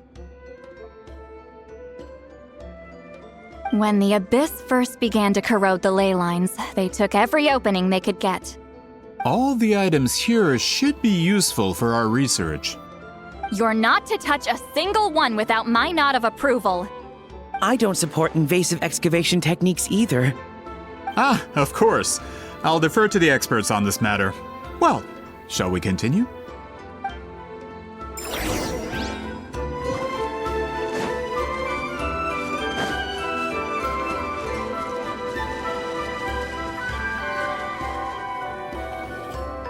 There are weapons here from every tribe in Natlan.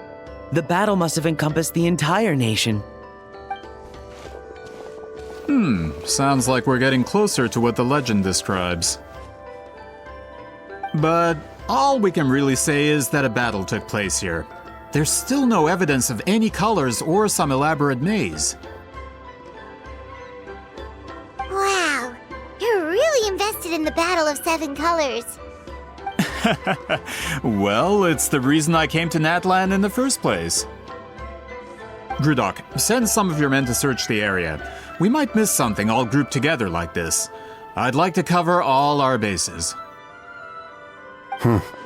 All the bases. You got it. Don't jump to conclusions. Of course this isn't the site of the actual battle. We have to keep going.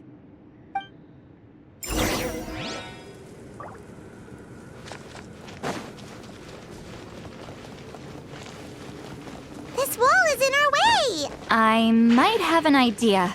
Traveler, try removing that sphere.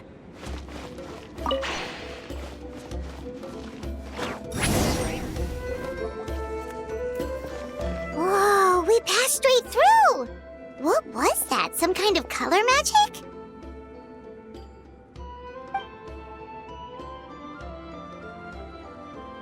It's very close to the technique Wheatzealing might have used.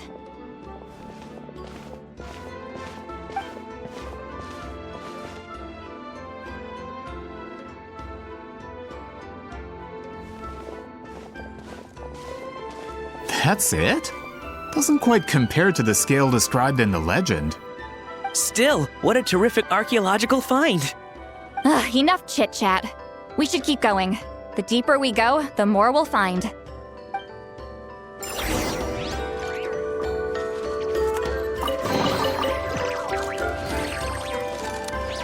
Get to work!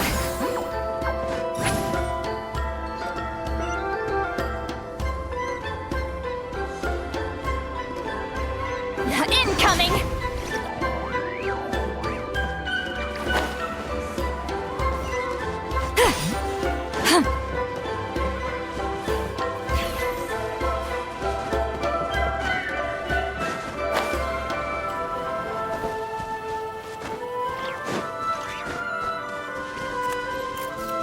Hold on.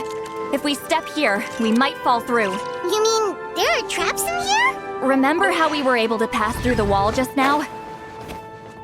Whoa, you're right. We can keep going now.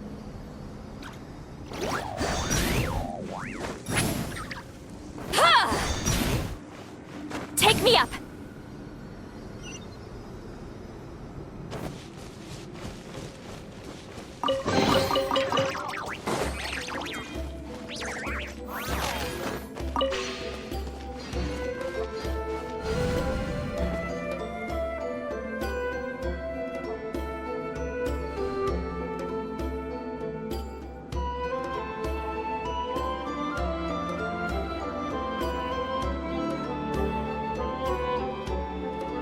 Wait, what was that? What is this place? Look! A maze made of colors. It's real. I can't believe it. Hold on. The quality of this space.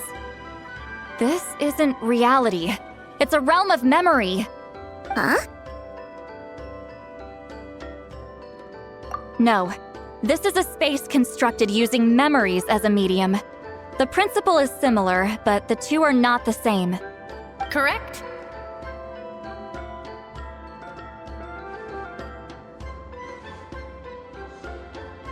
Wheat ceiling? What? No. It's just a trace of her consciousness left behind after creating this space.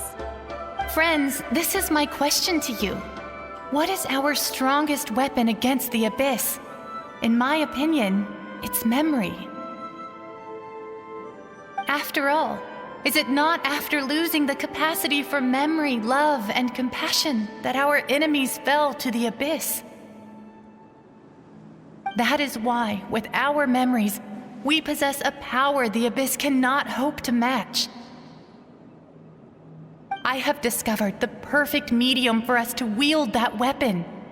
You know it as color. The more cherished the memory, the more vivid its color. As memories disappear, their color fades first. That is why color is the best vehicle to wield the power of memory. Guided by vibrant colors, your capacity for memory is what will allow you to navigate this maze. Without that capacity, enemies will fail to cross the barrier in front of them and be trapped here for eternity. So, be brave, my friends, and march forward! Any ideas, Sweet Lolly? Sounds like she left a tutorial. Not surprising. She always did have to handhold her talentless students. Follow me.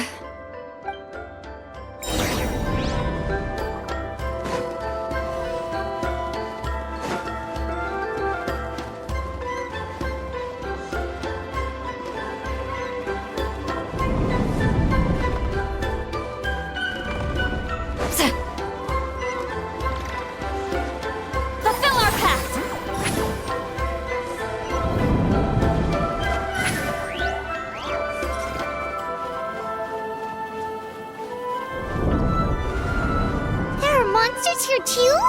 Abyss creatures. Likely trapped here for some time.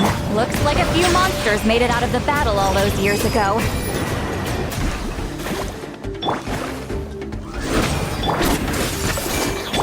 Get to work!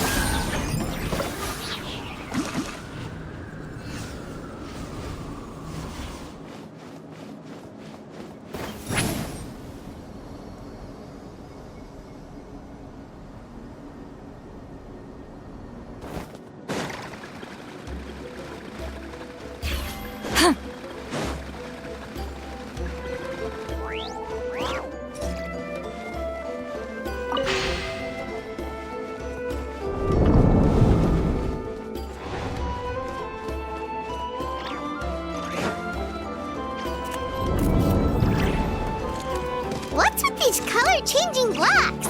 You and Sweet Lolly fell through all of a sudden. You scared Paimon half to death. Must be one of the mechanics of the maze. Oh no! More monsters? Ah, shoot. They're blocking the way forward. Let's get rid of them.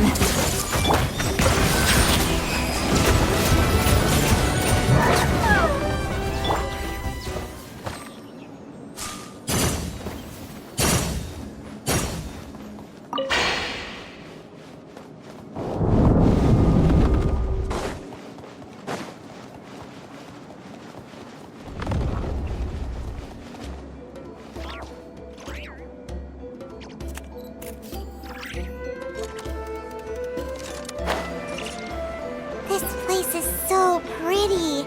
If not for those monsters, Paimon would have never guessed this was a battlefield. The showmanship's not bad, I'll give her that. Is this a bridge made of colors? Don't sound so surprised. We just need to cross and we should reach the end.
looks like we made it through the maze.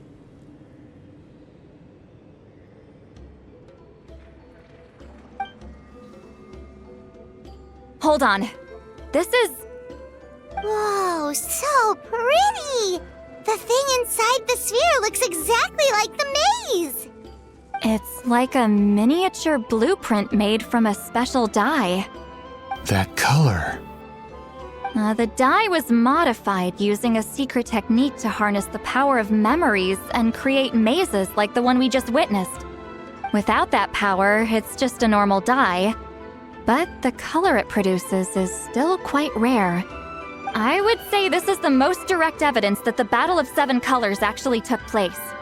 The expert has spoken!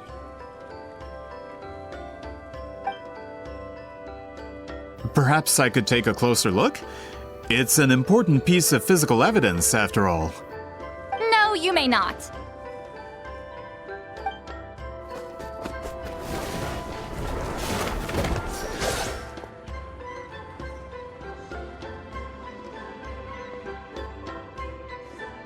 What are you doing?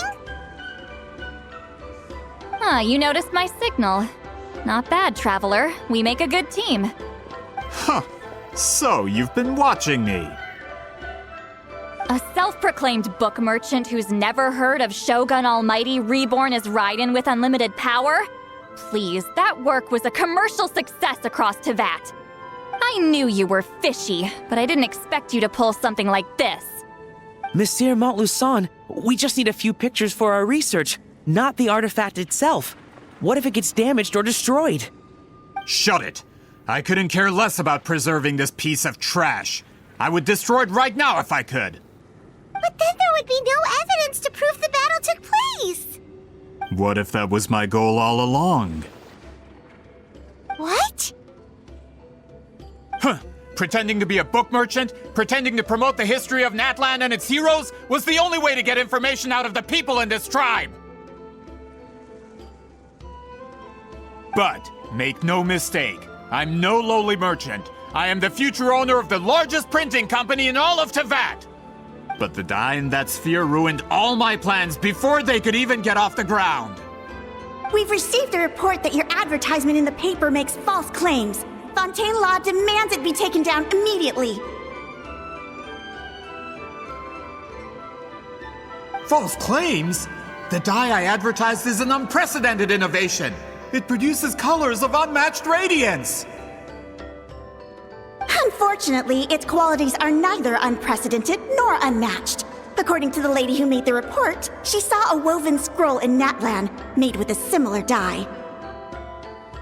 Even more miraculous, that substance dates back hundreds of years.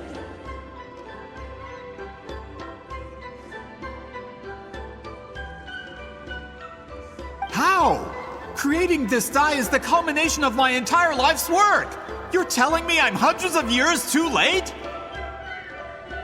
Calm down, sir.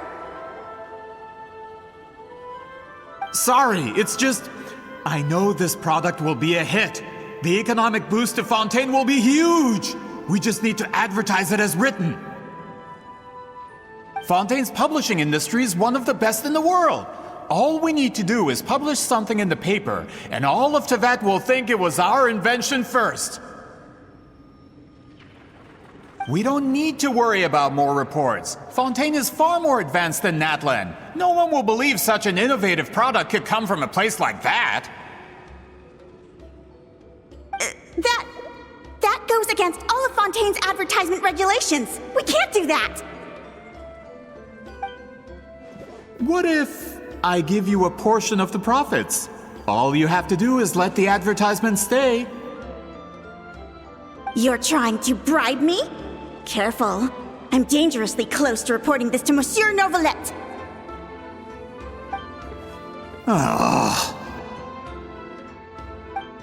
I knew if I was just allowed to market my product, it would be a hit. A bestseller, even. I would be a giant in the printing industry. But now, no one will see it as anything more than a poor imitation marketed centuries too late. No matter how good the product actually is, not a single one will sell. I will never accept that someone from this backwoods, ignorant nation could come up with that dye. Not 200 years before me! Even when the truth is right in front of you? Ha! Truth is in the eye of the beholder. I'm already in the printing industry. I can go into publishing, no problem. All I have to do is destroy this sphere, write a detailed report about my findings, and publish it around the world. Then, the so-called truth becomes your word against mine. Once my report is accepted as fact, no one can accuse me of making false claims. That's awful! What happened to restoring the truth of history? That plan hasn't changed. I will continue to spread my truth for all of Teyvat to see. Ah, you mean a hero of Natlan who's not actually from Natlan? And a great shaman who, according to rumor, abandoned her tribe long ago? From a practical perspective, there's no reason for either of you to stand against me. Shows what you know. Oh, since you like rumors so much, have you heard the one about what happens to people who get on my bad side? Ah, the wrath of Granny Itzli. Like I said, our interests aren't at odds. I knew from the beginning that you would accept my invitation, considering Huitzilin was your rival. You've lived longer than her, you're far stronger than her, and yet, she has always been more revered than you. Now, that can change. With the backing of the printing industry, I can take any book and send it to all four corners of Teyvat. This part of Natlan's history will be mine to tell. And in my version, I can erase the Battle of Seven Colors. You can be the one to have all the glory. That's not real history. That's a no, then? Your history means nothing to me. But it's not allowed to stand in the way of my Mora. Done running your mouth? Good. Before handing you over to the tribe, I think I'll have my way with you first.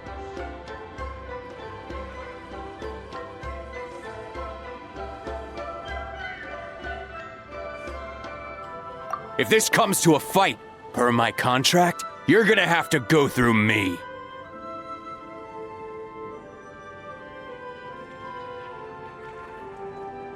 That's right. I didn't pay all that Mora for nothing. Wait, aren't you subordinates of the captain? Why are you helping someone who wants to erase Natlan's history? The captain. You actually bought that? United in the pursuit of Mora, we travel the land to collect debts. Our loyalty is to Regrader, his interests, and his wealth. Regrader? The captain means nothing to them. They serve a different harbinger altogether. Regrader! This man has the potential to become a giant in the printing industry and disrupt Fontaine's economic system. This aligns with Regrader's interests. It's all been a lie from the very beginning!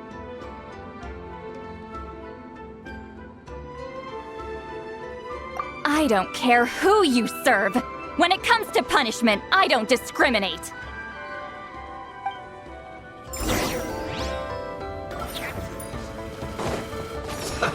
Let's move in. My royal decree coming! Sha! Yeah! Incoming! Deep Laline! East Kappa! Get him! This is it. Everyone hold Leave hands! so soon. Bow your head. Join your back into it. Be sanctified. Not breaking a sweat. Midnight Phantasmagoria! One with nature. You can't run from death. That's what you get for messing with the hero of Natlan and Granny Itzli! They could give Regrader a run for his Mora! When did this person get so strong? Looks like the men following the captain failed to update us on the latest intelligence. Not good. This is becoming more trouble than it's worth. You're on your own. Hey, what about our contract? Your boss signed it himself. Our boss never signs a contract without loopholes. Even a veteran businessman like yourself fell into his trap. That's what makes him the best. Go home and read the fine print. All I did was trigger the exculpatory clause. You! The other stipulations have been fulfilled. I set up explosives around the cave, strong enough to destroy this place, as instructed. Oh, and for security purposes, all explosives have been rigged to blow at a specific time. Shouldn't be too long now.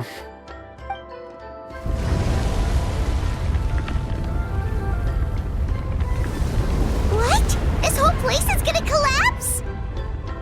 You were supposed to wait until I made it out. Are you trying to kill me? That depends on how fast you can run. I'm off. Oh!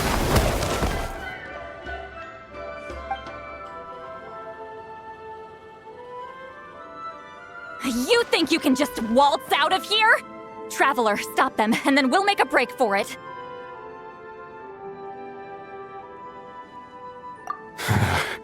If I'm caught, I implicate my boss. Time for the backup plan. Wait, don't!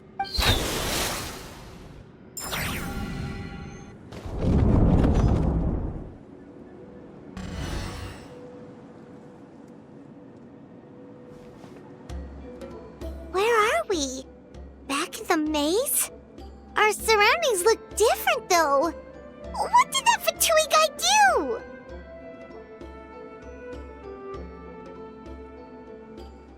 Good point. She'll know how to get out of here. Let's hurry. If we don't make it out before the cave collapses, we might never be able to leave. Let's see. Seat Lolly! Oh, looks like it's not gonna be that easy. What should we do?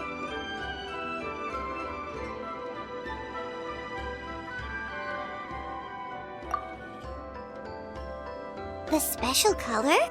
The one you saw in that woven scroll? Why would it appear around here?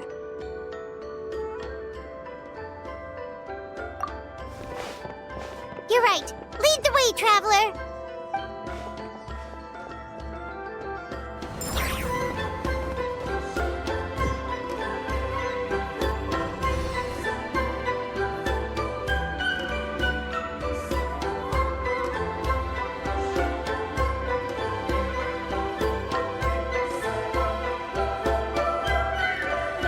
He triggered it just like that? If the technique isn't activated correctly... Instead of a realm of memory, the subjects in question will be trapped in a temporary space like this. If you cannot escape in time, it's mutually assured destruction. But I can't fault someone for using it as a last resort. I knew it! Someone of your skill wouldn't leave behind memory fragments just to parrot instructions. You must have the capacity for conscious thought. I appreciate the compliment. It's been a long time, my friend. This is no time for a reunion. The cave outside is about to collapse. I know time flows differently in this place, but that still doesn't leave us much time. Can you help me get out? You misunderstand, Seat Lolly. I'm nothing more than a fragment of memory. There's not much I can do. What do you mean? This space can be manipulated, right? The exit of your maze. I remember its structure. If I create an exit here, I can leave. You just need to tell me how to manipulate this space. The maze you saw earlier was constructed using the memories of many warriors of Natlan. When people leave deep impressions on each other, their memories form connections. These connections are particularly strong between comrades in arms. That is how I created my maze. The connections between the memories were my needle and thread, and the special color was my fabric. But if that color is crudely combined with an isolated memory, one without connections, you get a place like this. This space is a combination of my color and your memories. There is no way to alter or construct anything within it, because there are no connections at your disposal. Over 200 years, and not a single lasting connection. This is my punishment, huh? Well, at the very least, you have a connection to me. Otherwise, I wouldn't be able to appear in this space. That's only because you never gave me a moment's peace. Still, it's a shame you're not around. You said it yourself. A memory fragment can't be used to create the connections I need. Sweet Lolly. But now that I have the chance to talk to you again, I need you to give me an answer. Your special technique. You didn't pass it on to your students. You passed it on to the rival you could never beat. Me. What I want to know is, why? So you figured it out. After what I saw in the maze and everything you just told me, I'm certain the technique at the center of all this is the same one you taught me all those years ago. But you never brought up the fact that you used it to win a battle. From your description, it might as well have been a simple color trick. I'm getting the feeling you always meant for me to come here. But if this is a foreshadowed event, I'm not happy with the narrative setup. Sweet Lolly, ever since you learned that technique, you've been able to see a special color, haven't you? You mean... That color is the core of the technique. But it isn't my invention. It's something I discovered in the work of our ancestors. More specifically, you could call it the color of memories. In truth, passing on the technique is a process of using that color to tint another person's memories. Yes, the technique has the power to decide victory. But in my opinion, the capacity to add color to someone's memories is where the true value lies. You are fated to live a far longer life than me, Lolly. I couldn't bear the thought of all those years existing as a blank canvas in your memory. So I wanted to leave a little color behind. Your color, you mean? One day, you too will want to leave behind your color in someone else's memory. When that day comes, you will understand my decision. I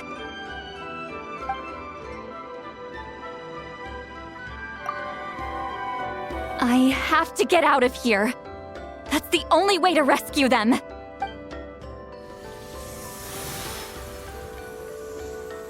See, Lolly, what are you... I understand the true principle of this technique now. If I can't construct an exit, then I will separate this color from my memories by force. But you could lose a portion of your memories that way. I know, but my memory is just a blank canvas I've neglected for 200 years. My friends are worth the risk. Traveler? When you entered the realm of memory I constructed, I used your memories to learn about your recent experiences. I have a feeling you're the one who will be saved this time. After 200 years, someone has appeared by your side, the kind of person I could have never anticipated. The Night Kingdom harbors Natlan's memories, and the Traveler's connection to that realm is incredibly strong, surpassing even the shamans who worship the Lord of the Night. This means that, even without your tutelage, he can see the color of memories. What did you say? Although he doesn't know how to wield it, he unknowingly left behind a trace of color in your memories. That was enough to guide him to this space. You now have a connection at your disposal. Well, Sitlali, it looks like part of this was foreshadowed, but the rest is a surprise. Traveler? Traveler! That's Sitlali's voice! She's just up ahead! This is goodbye, my friend. Your memories over the past 200 years are much more than a blank canvas. Cherish them. Wheat ceiling. Sitlali! Paimon! Traveler!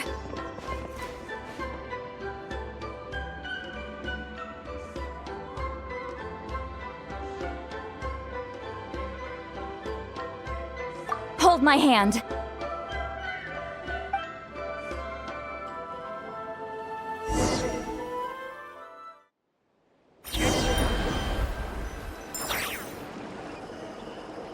Did we teleport out? Man, that place was so... Woo! We made it out just in time!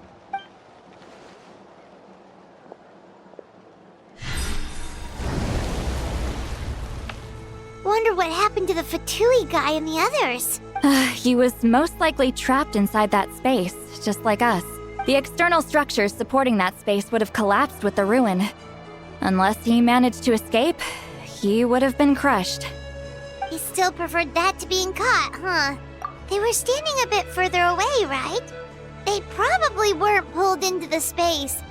Maybe they already made a run for it. Hello? It's one of Malu Son's employees! Quick, restrain him! Oh, I can explain. I had no idea Malu-san was such a terrible person. I couldn't stop him from running, so I stayed behind and tried to find people to help rescue you. I'm so glad you managed to get out of there. Either way, the guards will take you back to the tribe. You'll be their problem. I understand. Anyway, I'm not here to harp on you. I just need to know one thing. Which way did he run? He went that way, but I'm not sure if you can catch up. That way? Unless he suddenly grows a pair of wings, I think we're okay. Traveler, Paimon, come with me.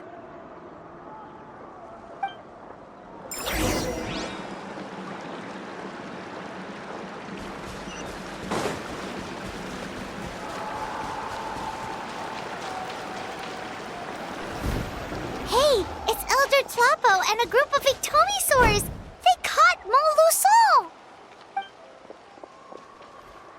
Something felt off about him yesterday, so I set a few things in motion. Looks like it's time for that foreshadowing to pay off. My bank balance! No! No! What's wrong with him? That's one of the tricks Claw uses to scare people. He makes people hallucinate the thing that scares them most. It's particularly effective on weak-minded people like him. Serves him right! I know, it was a lot to ask, making you come all the way out here during the day. Was that a declaration? Elder Tlapo didn't appoint us to a whole other task, did he? Forget about him for now. The Ictomisaurs will make sure Montluçon doesn't escape before the guards arrive. In the meantime, we have unfinished business, remember? Right, the special scroll! But the die is buried underneath a bunch of rubble now. Don't worry, Witzeline's technique hasn't been lost at all. Come with me, I'll explain everything at my house. Oh, and Traveler? Everything you said about memory, I finally figured out my answer. I knew you'd want to tag along. Let's go.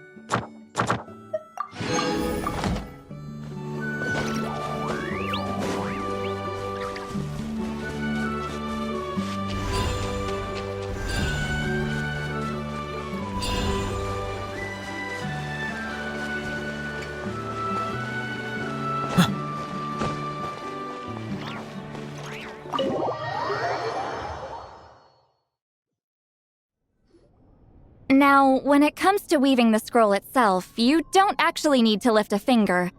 But if we're going to pass on Wheatzealing's technique, your participation is critical. What are you saying, Sweet Lolly?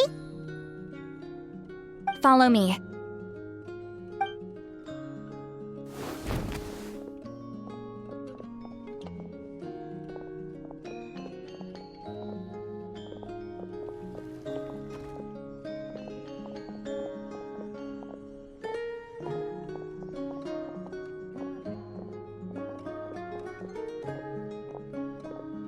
Whoa, look at this place. Do you weave scrolls too? Scrolls. Scrolls? I thought you were going to show me your masterpiece. That I am, old friend. The technique I'm about to show you directly relates to woven scrolls. Fine. What is it? Something that can turn the tide of war or prevent a great disaster? You probably want to challenge me, right? I know you don't have the strength for a real fight, so I'll let you beat me with words. Old friend, my life is nearing its end. I'm afraid I don't have time for another match. Hey. Don't worry. I trust in the belief of our tribe that death is not the end, but the beginning of a new existence in the Night Kingdom, where everything is made of memories. So, do you know why our ancestors insisted on using colorful, woven scrolls to record our history? Because history is the memory of a people. We give our scrolls an orange hue, so the dead can still feel the warmth of the setting sun. We decorate them with kernels of grain fruit, so the dead can still enjoy the abundance of our harvests. I know that, but something this important? Why entrust it to me and not one of your students? As your friend, I admit, I'm being a bit selfish. I don't have long, Sipali.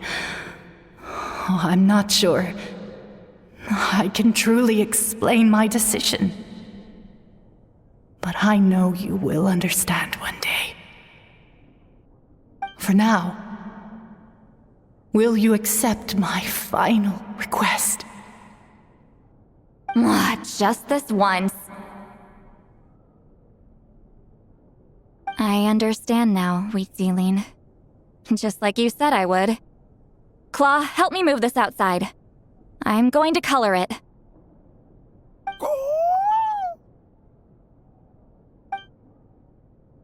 Traveler, Paimon, come with me.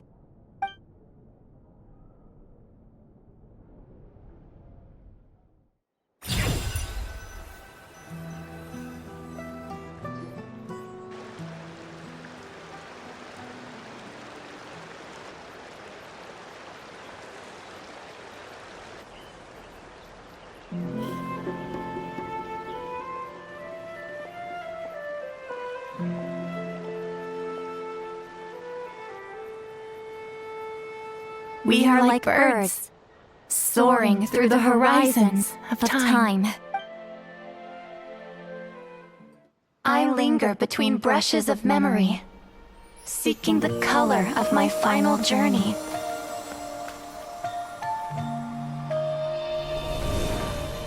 When I get there, may there be feathers to paint the sky, shades of rose.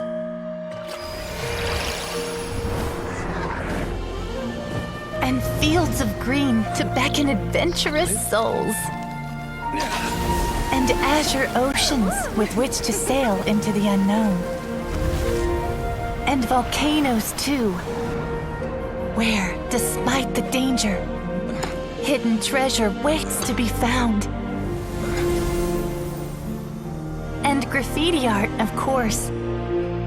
Without that color, just imagine the dullness of night. Anything else? In the end, I hope everyone remembers my color too.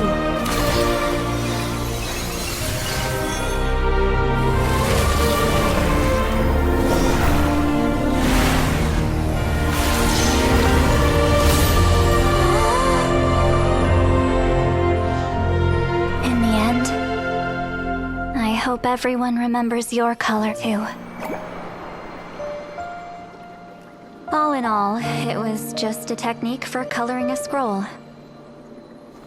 The task I'm entrusting to you is much more than that. Farewell, my friend.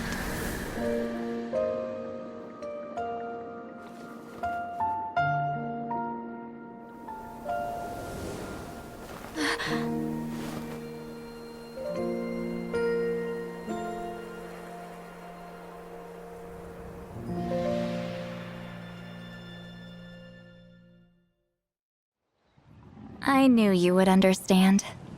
This is the special scroll. How did you know how to weave it, Seat Lolly?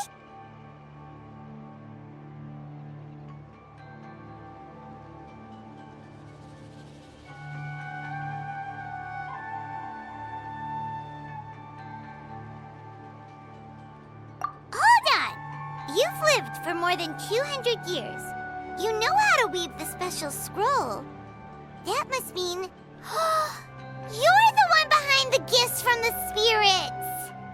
Oh, well, it's not like I wanted to interact with the appointed. So whenever I delivered the scroll, I used illusions to confuse them. The fact that it turned into some kind of divine intervention is because no one was skilled enough to see through my tricks.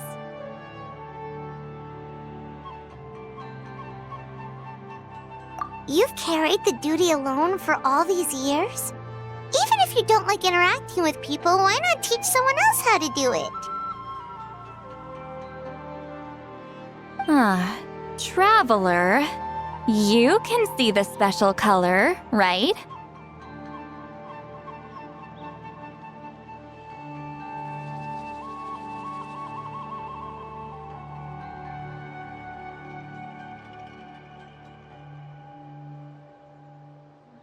The essence of that color is memory. That means completing the special scroll is a process of searching for color within your memories. Passing the technique on to someone means sharing your memories with them. You need to leave traces of your color in their memory, and they must do the same. Even though I only confirmed that today, I've had suspicions for a long time. And, well, ever since Sweet Celine died, I haven't wanted to form that kind of connection with people. Oh, yeah.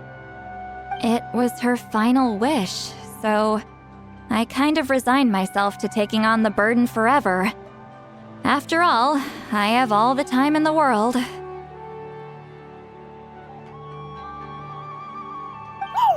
But Claw never stopped appointing new candidates to weave the scroll, despite knowing exactly how I felt about the situation.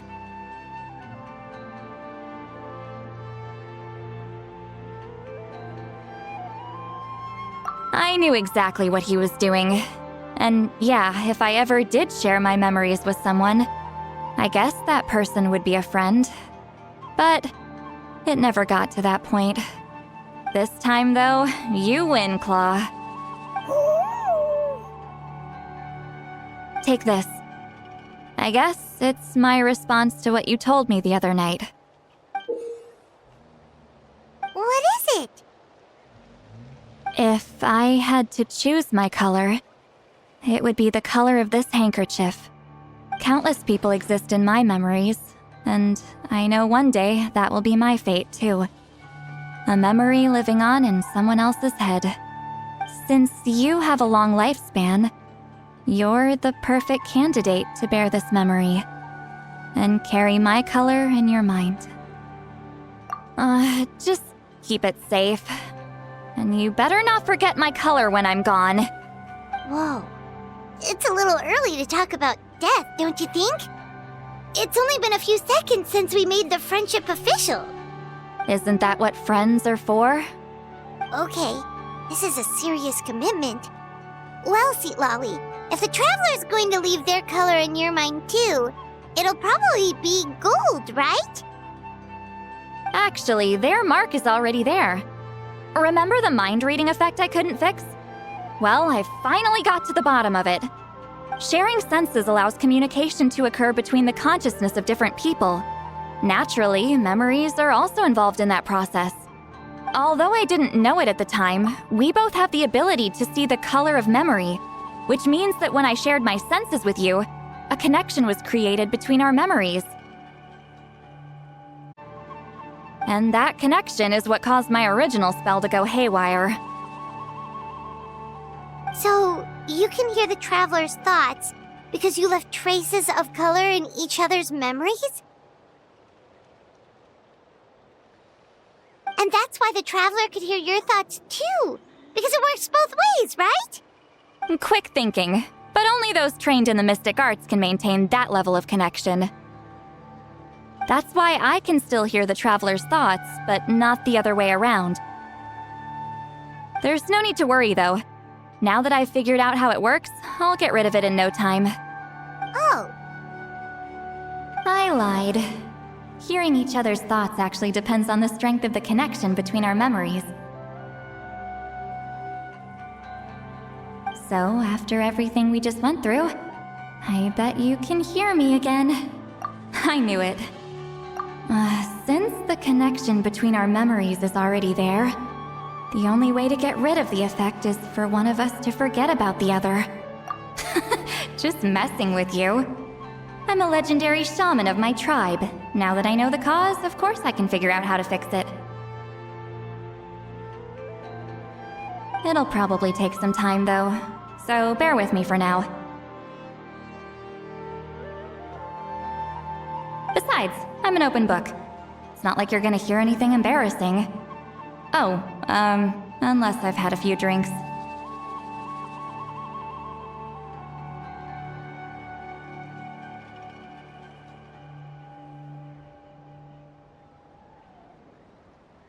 A shame? I mean, if you ever miss this whole telepathy mess, I could always share my senses with you again. No promises, though. Some thoughts are better kept to yourself. Huh?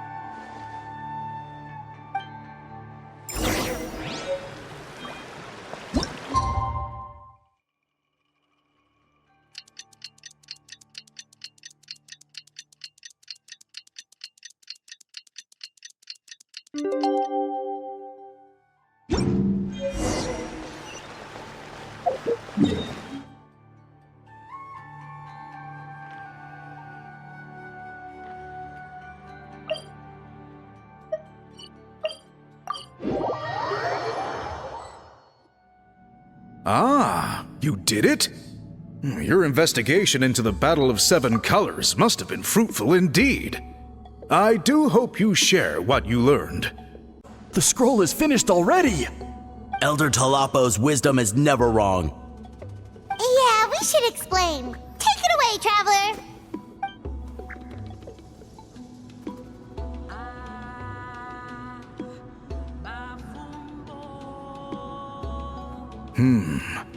I see. You don't look surprised at all. It makes perfect sense. History is the memory of a people. If we want to depict it, a dye derived from people's memories is, of course, the best choice. Now, it's just a matter of preserving this secret technique. From your description, it sounds like learning the technique requires the previous holder to share their memories. Well, yeah. In that case, I must work with our priests to reinvent the technique based on the principles you described. After all, memories are precious things, meant to be shared with those closest to us. I cannot take that choice away from you, Traveler. You completed your task admirably. Finding a way to carry on that legacy is now our duty. Alright, we'll leave that to you. And please pass along my thanks to Granny Eastly. We interrogated the Fontanian merchant she apprehended, and it turns out he's the reason some among our tribe started to question our history. He hired people to spread misinformation about the Battle of Seven Colors. The recent friction within the tribe is entirely his doing. We now have a record of his crimes, and will begin working with Fontaine authorities in a few days. So he was behind the controversy in the first place. Guess it's easier to investigate when people are already questioning something. Anyway, that clears it up. People don't just question their history out of nowhere.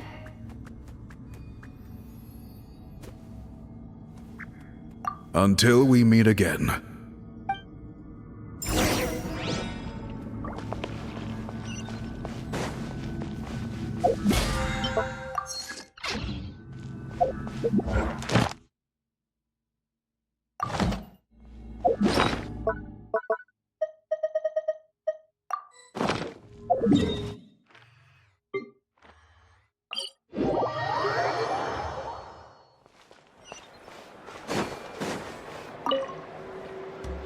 You told him everything, right? Yep, we left out the part about your contribution, but it kinda seemed like Chief Biram saw through us.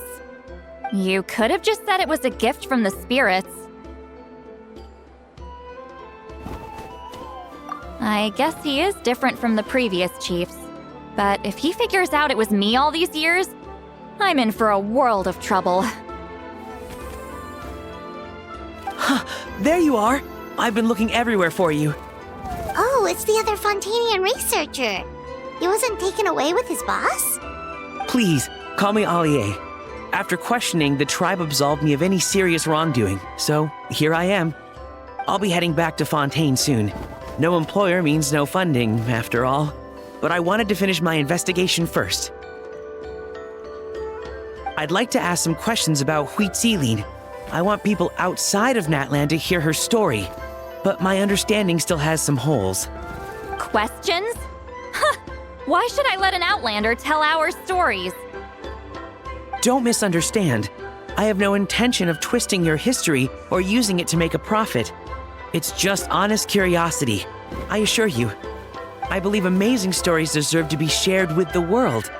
Culture thrives through dialogue and exchange.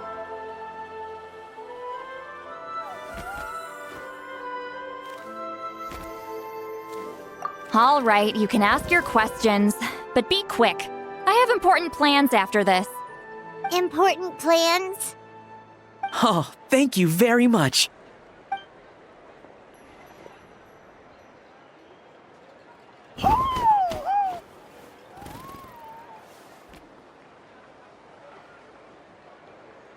Another day, another drained social battery.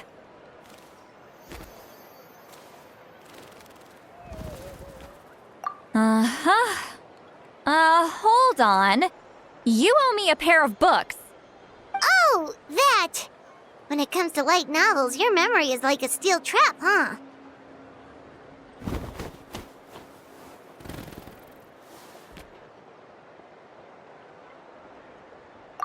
You're telling me. Yeah, it's not gonna be easy. You might need to go to Yai Publishing House in person. But I don't need them right away. Just don't forget, okay? Of course! We'll get them sent to you as soon as we can! Sent to me? Nuh-uh. I don't want a stranger knocking on my door when I'm hungover. Here, just take this. And this is? The key to my house. Don't bother knocking next time. You'll disturb my sleep.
On reveal battle! Into the wind! Shah!